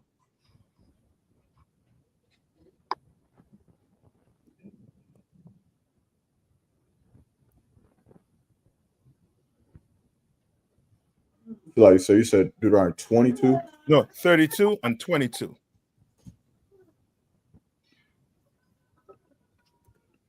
Comic-Con, so is the book of Deuteronomy chapter 32 and verse 22. For a fire is kindled in mine anger, and shall burn unto the lowest hell. Give me 21. Go with 21. Comic-Con. Verse 21. They have moved me to jealousy with that which is not God.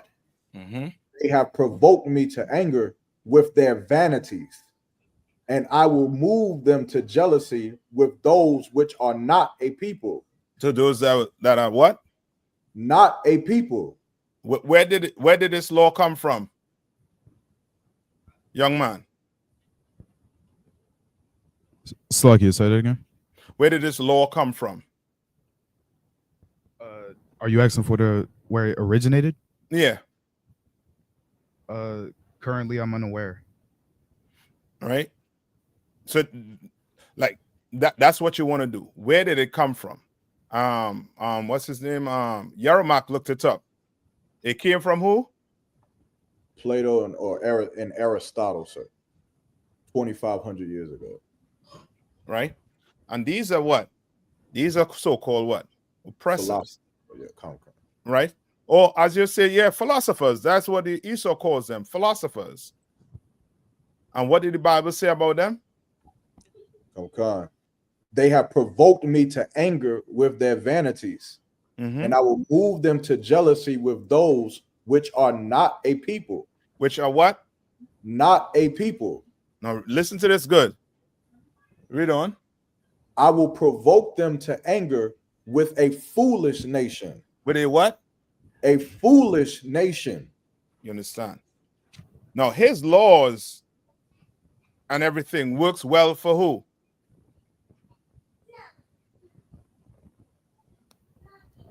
His law of identity, his law of non-contradiction, his law of excluded middle works well for who?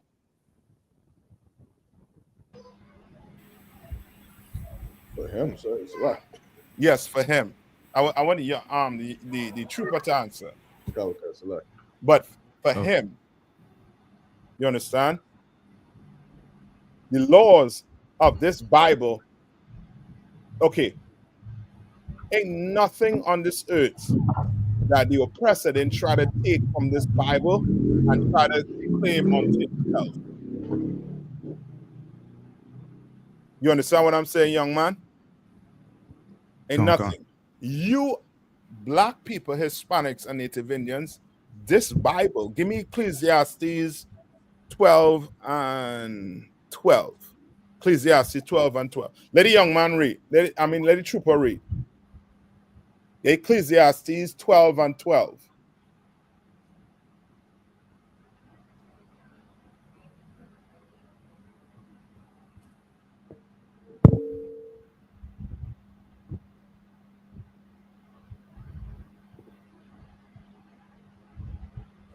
Sluggy, I got it. So like I said. No, let the Yermak, you was gonna read it or something?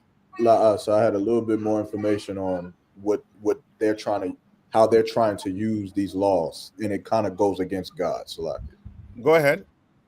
It says the rules of correct reasoning, laws of logic are the rules of correct reasoning. They are also called rules of inference. Correct reasoning can never violate a law of logic. There are many laws of logic, but 3 are considered the most basic or primary. So now, just to help him out, right? Just to summarize it, basically, the Lord already gave us laws. Why is the bastards going to create more laws? Why? Because the oppressor thinks he's better than the Lord. So he has to go create other laws. He had to go create laws of identity, law of non-contradiction, law of this, excluded the middle. So like you got to create these things. Come on. The very next line, it hits it right on the head. So like it. Come on. It says, laws of logic reflect the way God thinks and the way we must think if we are to think correctly. That's it. Because the oppressor thinks he's better than the Lord. So he comes up with these laws. You understand? But the Bible is unadulterated. You know what I mean? It ain't nothing close to it. And I want where it said none shall want her mate. Somebody find that for me. But give me the one I asked for first. Salaki, sir. It sounds like the spirit of Esau all in it. It's just for what is a birthright to me type vibe on it out of one. No. Okay, you're right. But the brother question, the trooper question was, does it align with the Bible? That was a question, right? Trooper? Come on. Yeah, he was asking, does it align with the Bible? All right. And I'm answering him like this because he's gonna, you know what I mean, not him alone, but brothers and sisters, they're gonna sit down behind a computer. They're gonna hear these things being said. These things are going to be said. Anything that's outside the Bible that has to do with some law or whatever, logic or whatever, is to disprove the Bible. They have a show, I forget the name of the show, where they try to disprove the miracles that Moses performed in Egypt to destroy all the gods. They had a reason for why the water turned red. They had a reason how Moses' stick turning into a snake. They had a reason, or I would say logic, for all of it. And why? Because logic and their laws, they take what? God out of it. Your power. You understand? Which means this has nothing to do with what? Trooper? It's like the Bible? Yeah. Takes all of it out. Right? So, read the what scripture I'd call for? Ecclesiastes 12 and 12. Yeah, go ahead. The book of Ecclesiastes 12 and 12. Mm-hmm. Hold on 1 minute, Trooper. About that one. Con. Mm-hmm. I was gonna ask that about excluded the middle. What do you mean by that? Meaning there's no gray. No gray. Meaning it's either true or false. Oh, so that's why they removed the Apocrypha. Yeah, it's true or false. You understand? Take out the middle. Yeah, take the middle out. Right? But as I say, that's their way of trying to lay claim that their logic is better than God's logic. So when people say that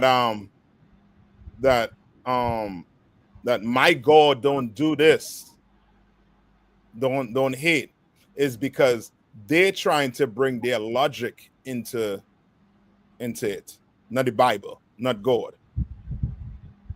You understand? And the law of creation as well. Yes. But so read this now, Trooper.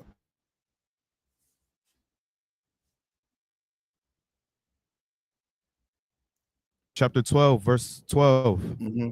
And further, by these, my son, be admonished of making many books. There is no end. So, and what does it mean by that?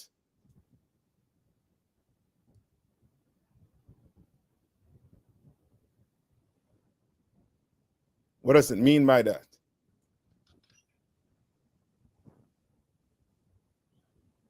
What is he doing here? Is he telling you not to read any book?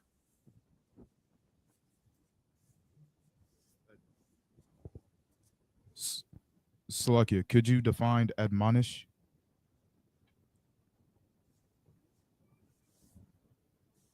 Who gonna pull the dictionary out for him and let him read it? Yeah, you have your phone on you?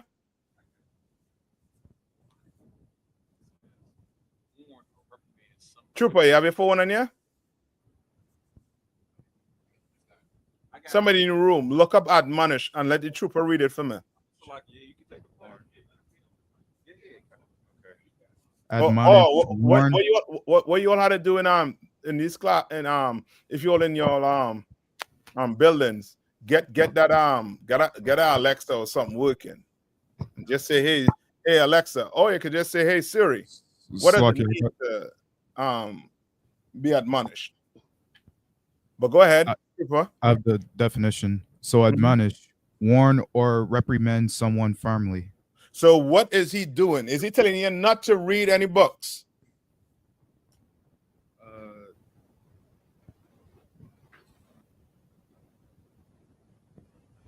It's Salakia.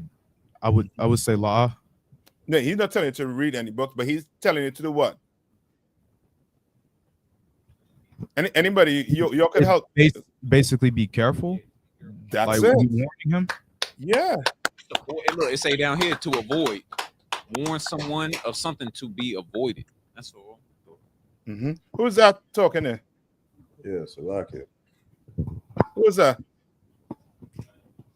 Salakia, we got a new student in the class. Oh, okay. The Water King. My name is Eric. My name is Eric. Hey, what's going on, brother? You good? Okay, Khan, the water, and thank you for the class. Yeah, I know. Oh, my fault. I didn't know. I know. Oh, he got both of the mics. Thank you. I definitely appreciate y'all. I've been throwing stuff around, but the water king. I'm just visiting. I seen Officer Iraq at Harris Teeter. Oh, so like I seen Officer Iraq at Harris Teeter. I seen the I.S.U.P.K on his shirt, and I had this Shalom on. So and he Shalom. talked to me. Yeah, that's Shalom him. Shalom, Salakia. I know, I get it. Yeah, okay, don't worry. You keep on coming down, brother.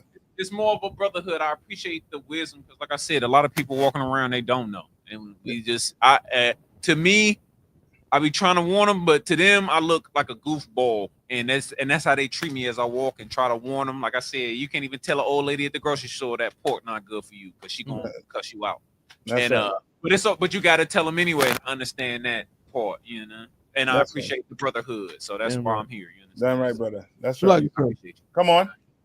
So, sir. Okay, so I have a question based on this topic. I know we way over the time, but just dealing with the young trooper's question, right? So, just understanding how we deal with something like this, where because realistically, if I from my recollection, if I understand the concept of these laws of thought, these philosophical laws of thought, my understanding is correct, the Bible does adhere to them, because all it is basically saying that something cannot contradict itself. It's like you can't have contradictions. Whatever is. That's one of the laws. The Bible says that. Let your yea be your yea and your nay be your nay. These things are actually in the Bible way before Aristotle or Plato ever came up with them. So how do we deal with them to say, like, listen, even if the Bible adheres to it, don't try to plug that into the scriptures. Like, avoid that and just go by the Bible.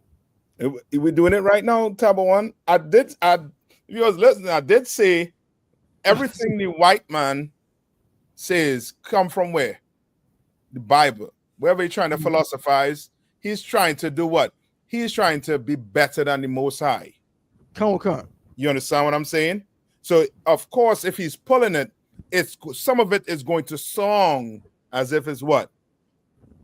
Well, this Bible, I had to listen to him. Come on. No. Come on. Learn the Bible. Focus on the Bible. Esau, he does not have the Bible. So guess what he has? What he has? Logic, sir. Philosophers. I would say science. You have prophets. You understand? He has philosophers who give them what? Logic. When guess what? As you're saying, the Bible was made long before all of that. The Bible has hygiene in it. You understand? It has how to deal with plagues in it. It has all of it. But guess what? He has to go what? Philosophize. On stuff. Hey, Salaki, sir. Come on. Somebody had a question. Salakia. Yeah. So does the Bible abide by dimensionality? Like the laws of dimensionality, like temporal and spatial axes? Science. Okay, what you asking me, science and logic, it does, all of that is in the Bible. Everything that the oppressor gets that you could prove for a fact came from where? The Bible. You understand? Everything. Your mat came from who? Where your mat came from? From Abraham. You can trace it all the way back. So, like, sir. Come on. I would encourage that. He says a trooper or a young man. A trooper. That trooper to read First and Second Maccabees and to see what those philosophers did to his ancestors. No, okay, that's understood, but his question is valid. You have to understand these young men. I'm not saying it's not valid, but when you read that, you ask yourself, where's the wisdom in all that? Yes, but that is not his And then you'll see where the Most High is. Who phone is that? Hold on. The Most High's wisdom and outsmart them through us. Yes. That is, you know what I mean, that we got a whole lot for another class. But I'm getting down to the root of it. And the root of it is right in Ecclesiastes. So let him read this other verse. All right.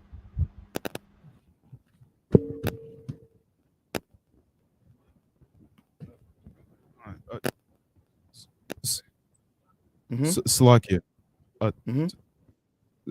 What was the verse? The Ecclesiastes. We didn't finish.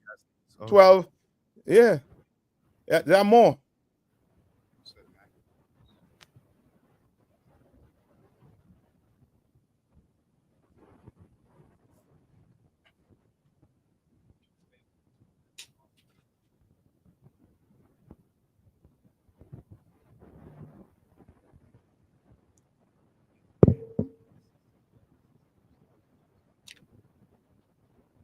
You there?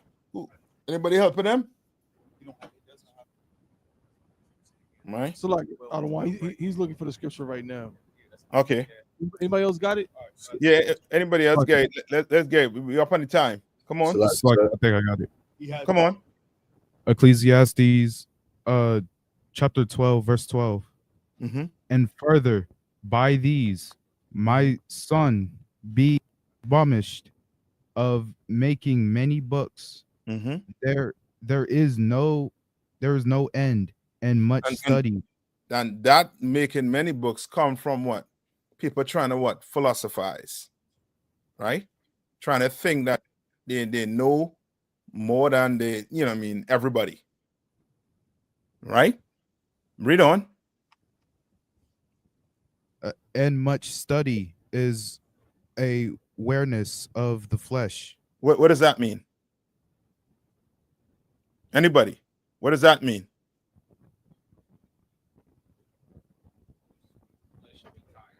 Like, I don't want to. Brother has a response. Going into too many doctrines, how your mind going? You understand? Yes. Going to too many philosophies. Too many of that is going to tire you out to the point whereas the truth is going to be a stumbling block. It's going to be. You understand? It's like, sir, if I could. Come on. Unstable the way or lie. So no time? Will the precept be scriptures say a double-minded man is unstable in all his ways? Okay, it's not so much okay, it could lead to being double-minded, but I don't think you know what I mean it's theirs yet. Like I gotta get a little more. Salakia, sir. Come on. It's more like, forever studying and never coming to the knowledge of the truth. It's more like that. That's what you're reading right now. Right? So let him read on, just for time's sake. Read on.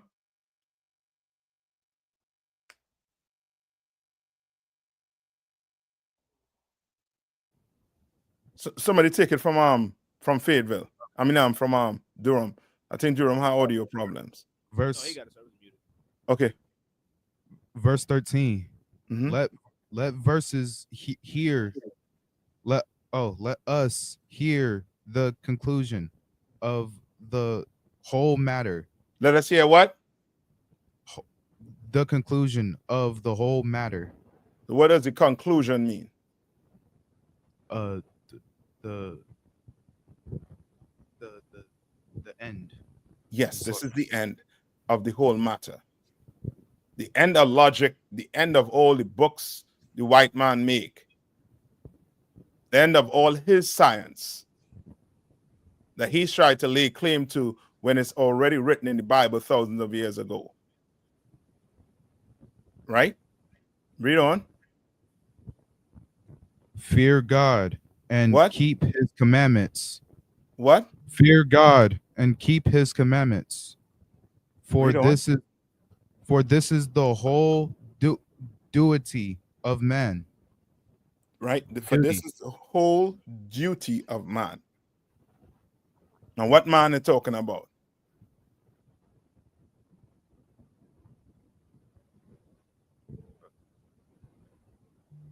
What man are we speaking about?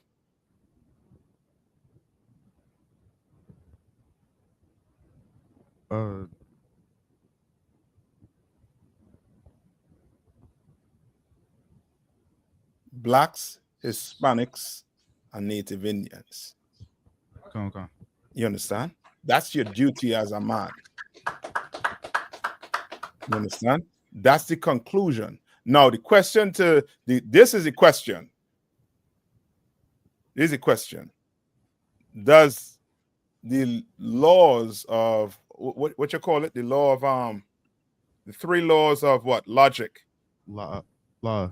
What do they call it? Slucky. That was my first question. I asked the second question.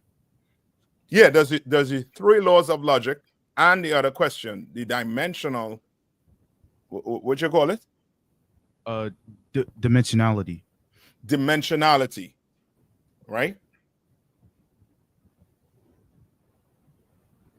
Does that or will that get you to serve the Lord?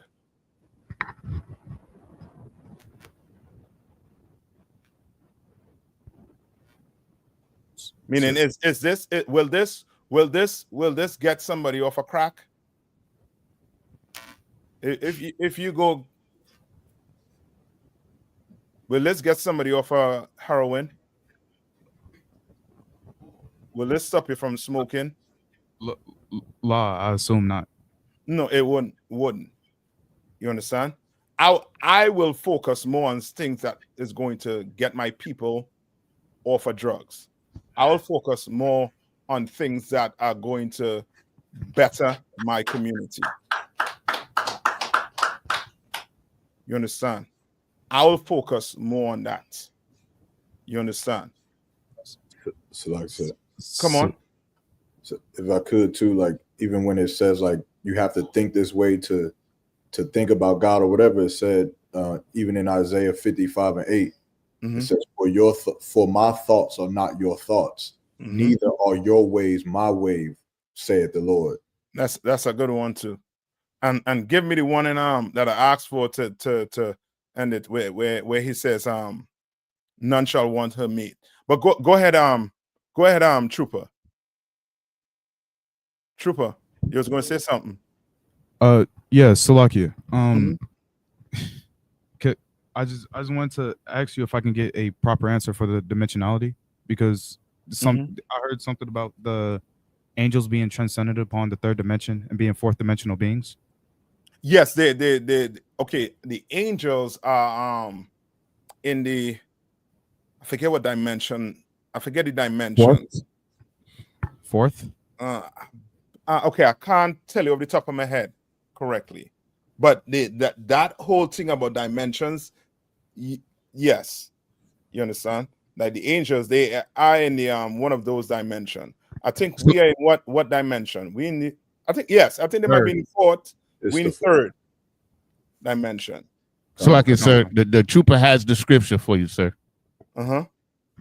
So with that, if that is what you're asking about, the dimensionality when it comes to the angel being in the 4th and us being in the 3rd, yes.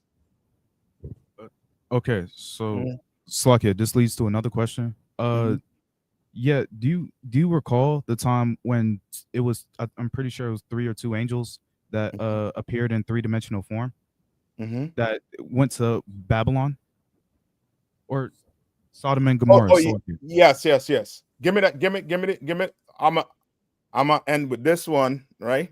But give me Isaiah first, and then I'll tell you where to go after. Give me Isaiah first. Where should none shall want to meet. Come on. This is the book of Isaiah, chapter 34, verse 16. Seek ye out of the book of the Lord and read. No one of these shall fail. None no one shall... of these shall fail. Meaning what? Whatever is in that Bible is not going to fail. It's not. All right, read on.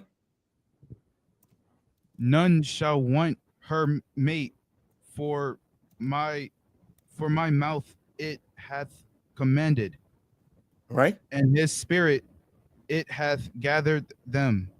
Right? None shall. Did it say none shall want her mate? Come on. What does that mean?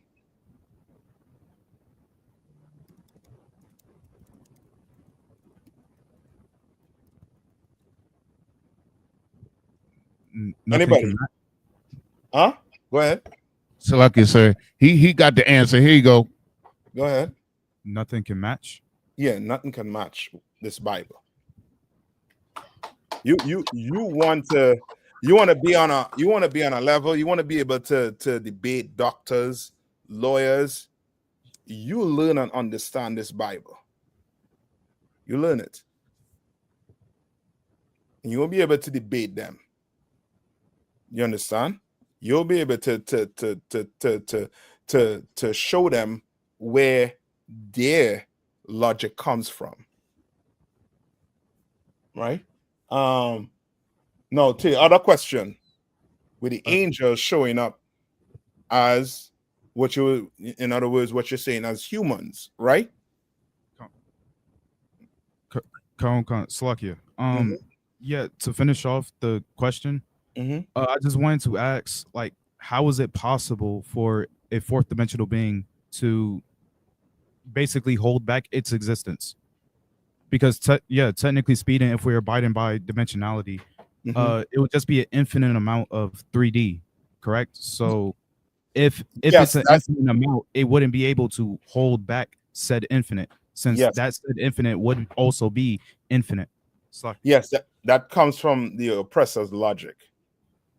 The Lord don't go by the oppressor logic. That's what I'm trying to get you to understand. The Lord does not go by the oppressor's logic. The oppressor, his logic is based on his science, not the Lord's science. You understand? Go to Hebrews 13:2. Like it, sir. Come on. If I could, real quick, I know a good example would be like, the way that the chariots move. They don't move, in a manner that no mechanical device that we have on Earth is able to even function. Yes. So like it, sir. Come on. Hold on. Give me Hebrews 13:2. Let I know we over the time. I have it. I'm gonna have to come on. Salakia Yanaza. Come on. Hebrews chapter 13, verse 2. Be not forgetful to entertain strangers, for thereby some have entertained angels unawares. Yes, and that's like where in Sodom and Gomorrah. In Sodom and Gomorrah, we read the story. Trooper, you know what the story with Sodom and Gomorrah? Khan, I'm aware of it. Right. Those two angels, what form were they in? They were in human form. Slakia. Right. They were in human form.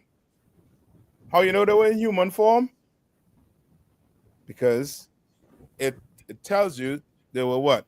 Two men. Right? Khan. Yeah. Now, the logic that the oppressor tries to bring from that, he is trying to do what? When he says something could only be something that is fourth dimensional, say it how you say it. Slakia. Yeah, something 4D would just be an infinite amount of 3D. Right. That's why we can perceive it. Right. No, he is saying that to do what?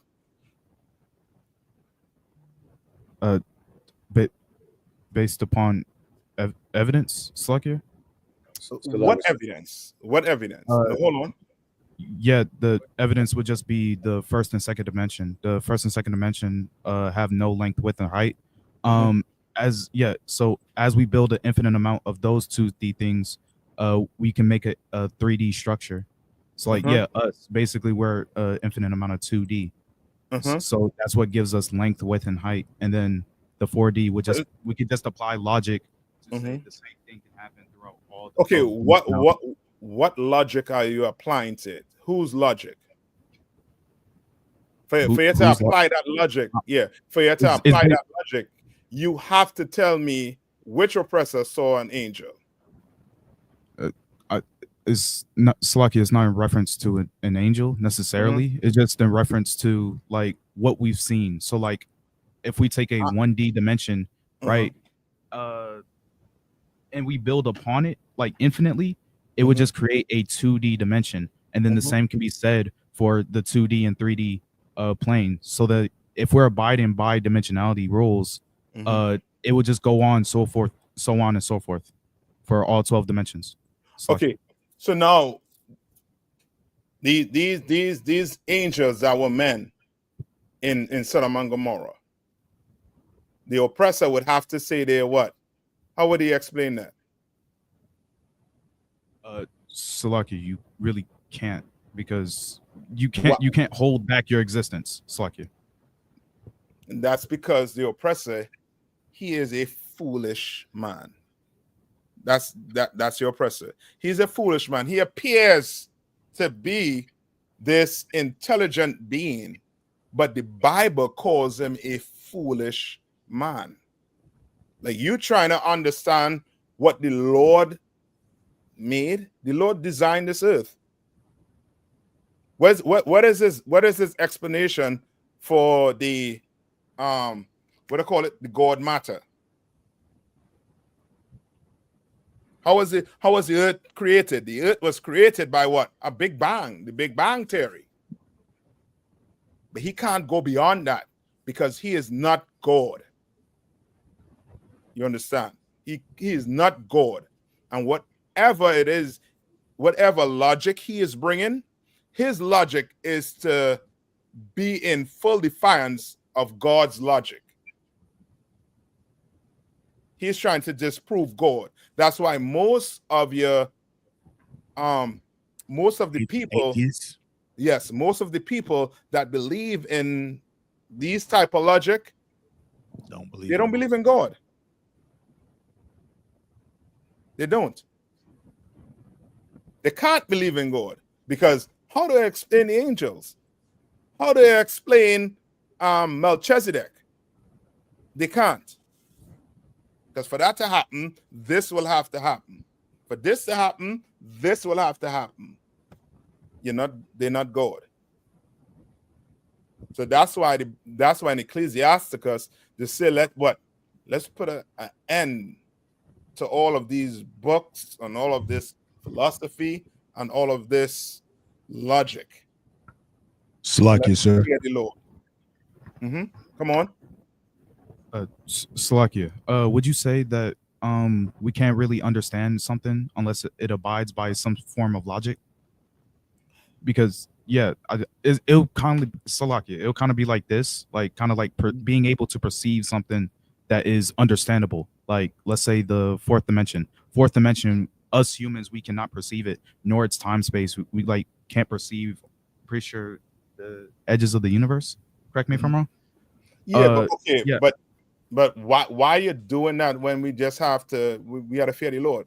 How is that going to get my brothers off the street in them classes in the seat with you? Yeah, Slakia, I'm basically saying, how are we supposed to understand something if we have no way of perceiving or understanding it? So like, if I be out on one, come on. We can perceive the things that we understand through day-to-day living. If you put your hand on the stove while it's hot, you will get burned. We look at real life through abstract forms from day-to-day living.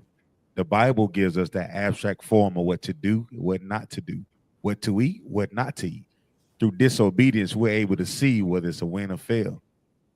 That's what we observe. If the Lord give us a way to peek into what he wants us to see, just like the Jacob's ladder, when we seen the angels going to and fro, that would be something that he would allow us to deal with. Nevertheless, it's our job to be obedient to the law, statutes, and commandments. Go to I'll end on this, right? Go to Ecclesiastes 1 and 8. I want the young man to read it. Like I said, could I read this one more before he get there? Yeah, come on. While he gets there, yeah. Okay, so like this 1 Corinthians chapter 3 and verse 18, it says, "And let no man deceive himself. If any man among you seemeth to be wise in this world, let him become a fool, that he may be wise. For the wisdom of this world is foolishness with God. For it is written, He taketh the wise in their own craftiness." Yeah.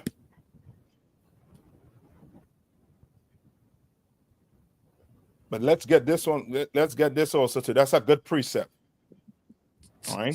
So like it, sir. Come on.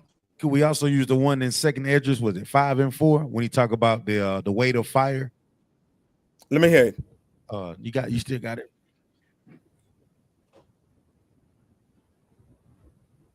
You're gonna be looking at me sideways. You're gonna be like, you know what? I ain't coming back to this class. It's 9:46 Akim. Yeah.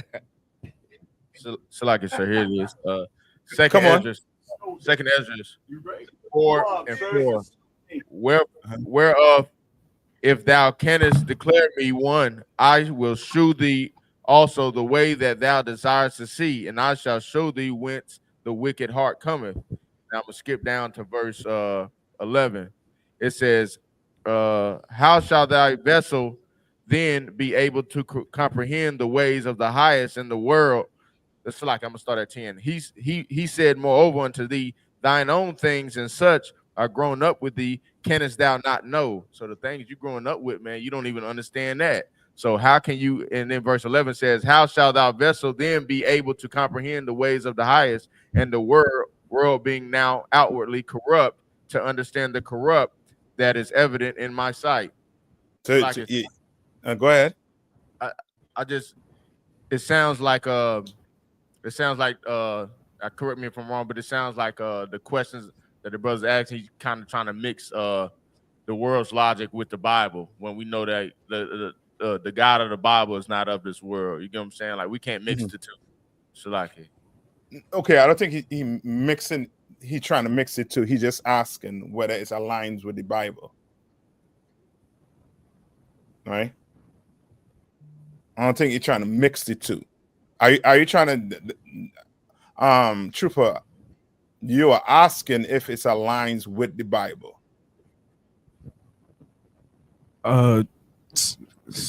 If it's like, if what aligns with the Bible? What your question? Questions, yeah. Okay, so you're saying you're saying the question I asked, how are we able to perceive something, or not perceive, but understand something that's illogical, correct? Is that what you're in reference to?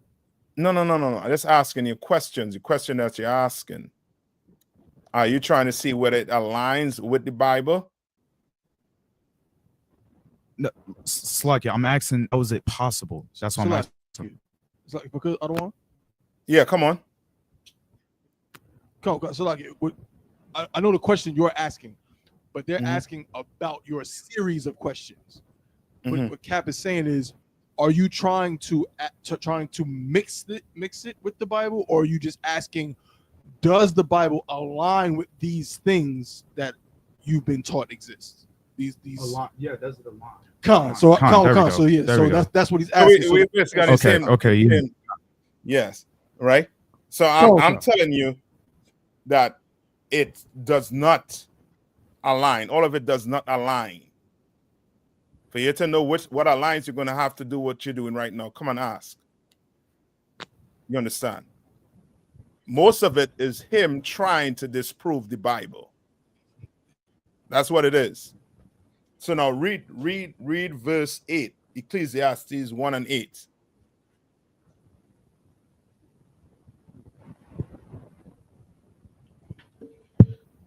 Come on. This is the book of Ecclesiastes, chapter 1, verse 8. All things are full of labor. Yeah, what does it mean by all things are full of labor? Labor would be a form of work, correct? Yes. Correct. So everything you just talk about has to deal with some form of what? Work. Yeah. Has to deal with some form of work. For them to come up with these laws, they have to do what? They can't just, like say it. They had to do what? Try to prove it. It's work. You understand? It's work. It's a lot of work. Read on. Man cannot utter it. Man cannot what? Man cannot utter it. Meaning what? Basically, man can't speak it or understand it. That you get into it. No, that is it. That is it. Most of the things you're speaking about is Esau trying to understand the Lord. He is trying to be God. He is trying to replace God with his logic. Read on. Come on.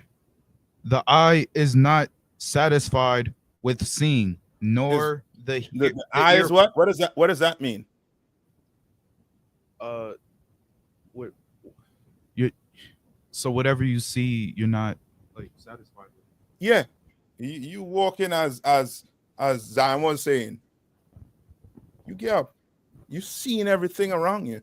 You're seeing the plants, you're seeing the grass, you're seeing animals, you're seeing everything. But yet still you ain't satisfied with that. You ain't satisfied with that. Read on. Come on. Nor the ear filled with hearing. Right. No, the ear filled with what? Hearing. So meaning what?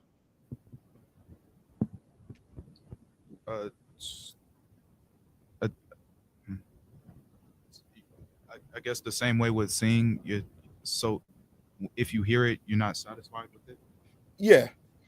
And that's the oppressor. That's how he thinks. He's not satisfied with these men looking like angels. He has to be like, now how they were the angels? Because according to this logic, this has to be the case. According to this dimension, this has to happen. Negro, did you make the dimensions? Do you make anything on this earth? Did you create that child in that woman's womb? You didn't.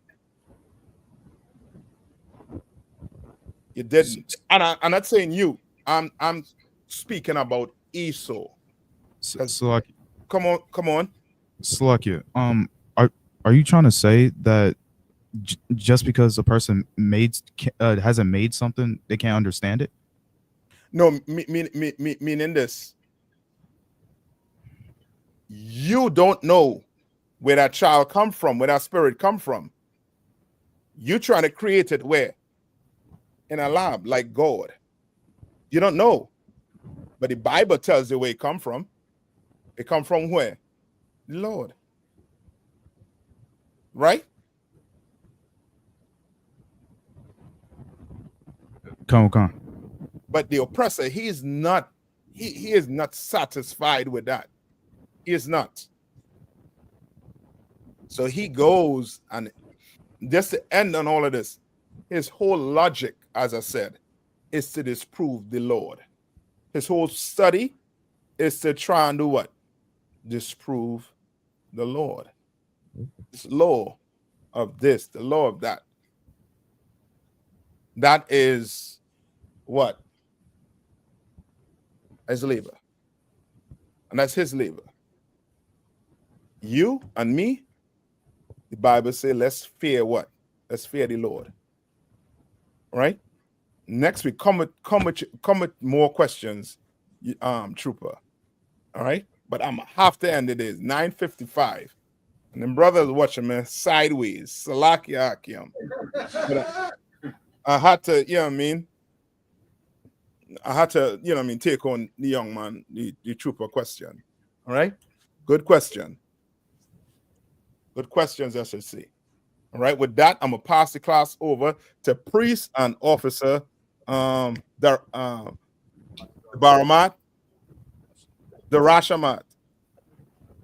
Sir, Batizawan. Batizawan, priest and officer, Batizawan. Come on, sir.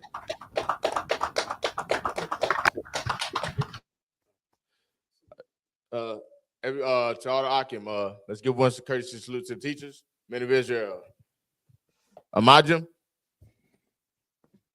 Shabbat, Amajim, Barak, Yahweh Shemi Al Shabrakatah. Yahweh Shemi Al Shabrakatah. Amen. Men of Israel, give one courtesy salute to the sisters. Sar, men of Israel, Amajim Shabbat, Amajim, Barak, Yahweh Shema. Yadmatat. Security announcements. Salaki. This is the I.S.U.P.K security announcements. We got an I.S.U.P.K start out of 1 West 125th Street, Harlem, New York. Rules for new brothers and sisters entering the class. When a new brother or sister enters the class, they are off limits for 6 months. They are to be saluted only. They are here to share themselves over the world. If they are in need of transportation, the teacher will arrange it. After 6 months, if a brother or sister has interest in a particular person, he or she must get permission from the head to speak to a brother or sister. There's another 6 months in which the brother and sister will court each other. After this 6-month period, brothers and sisters will get permission from the head to marry. Tithes, which is a commandment, Numbers 18-21, Malachi 3:8-10, means 10th in the Hebrew or ma'ashara.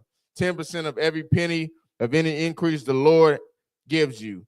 Give to the Treasury Department or teacher. Priest funds, free will offerings for priests, not mandatory. Whatsoever amount you would like to give. For our uploaded convocations, we got the Feast of Purim. It's the 14th day and the 15th day of the 12th month. Thursday the 13th of March and Friday the 14th of March, 2025. It's found in Esther 9:20 through 31, I do believe. And with that, it's like your Passover. Pay your Passover fees, man. You know, if you have not done so, hurry up and get them in. Get the ball rolling, man. Commander General YAHANNA and already footed the bill. Let's pay these tithes, man. Pay these Passover funds. Let's get right. Passover is April 12th, I do believe, man. Make sure you're in the building in Atlanta, Georgia. With that, Shalom, Israel.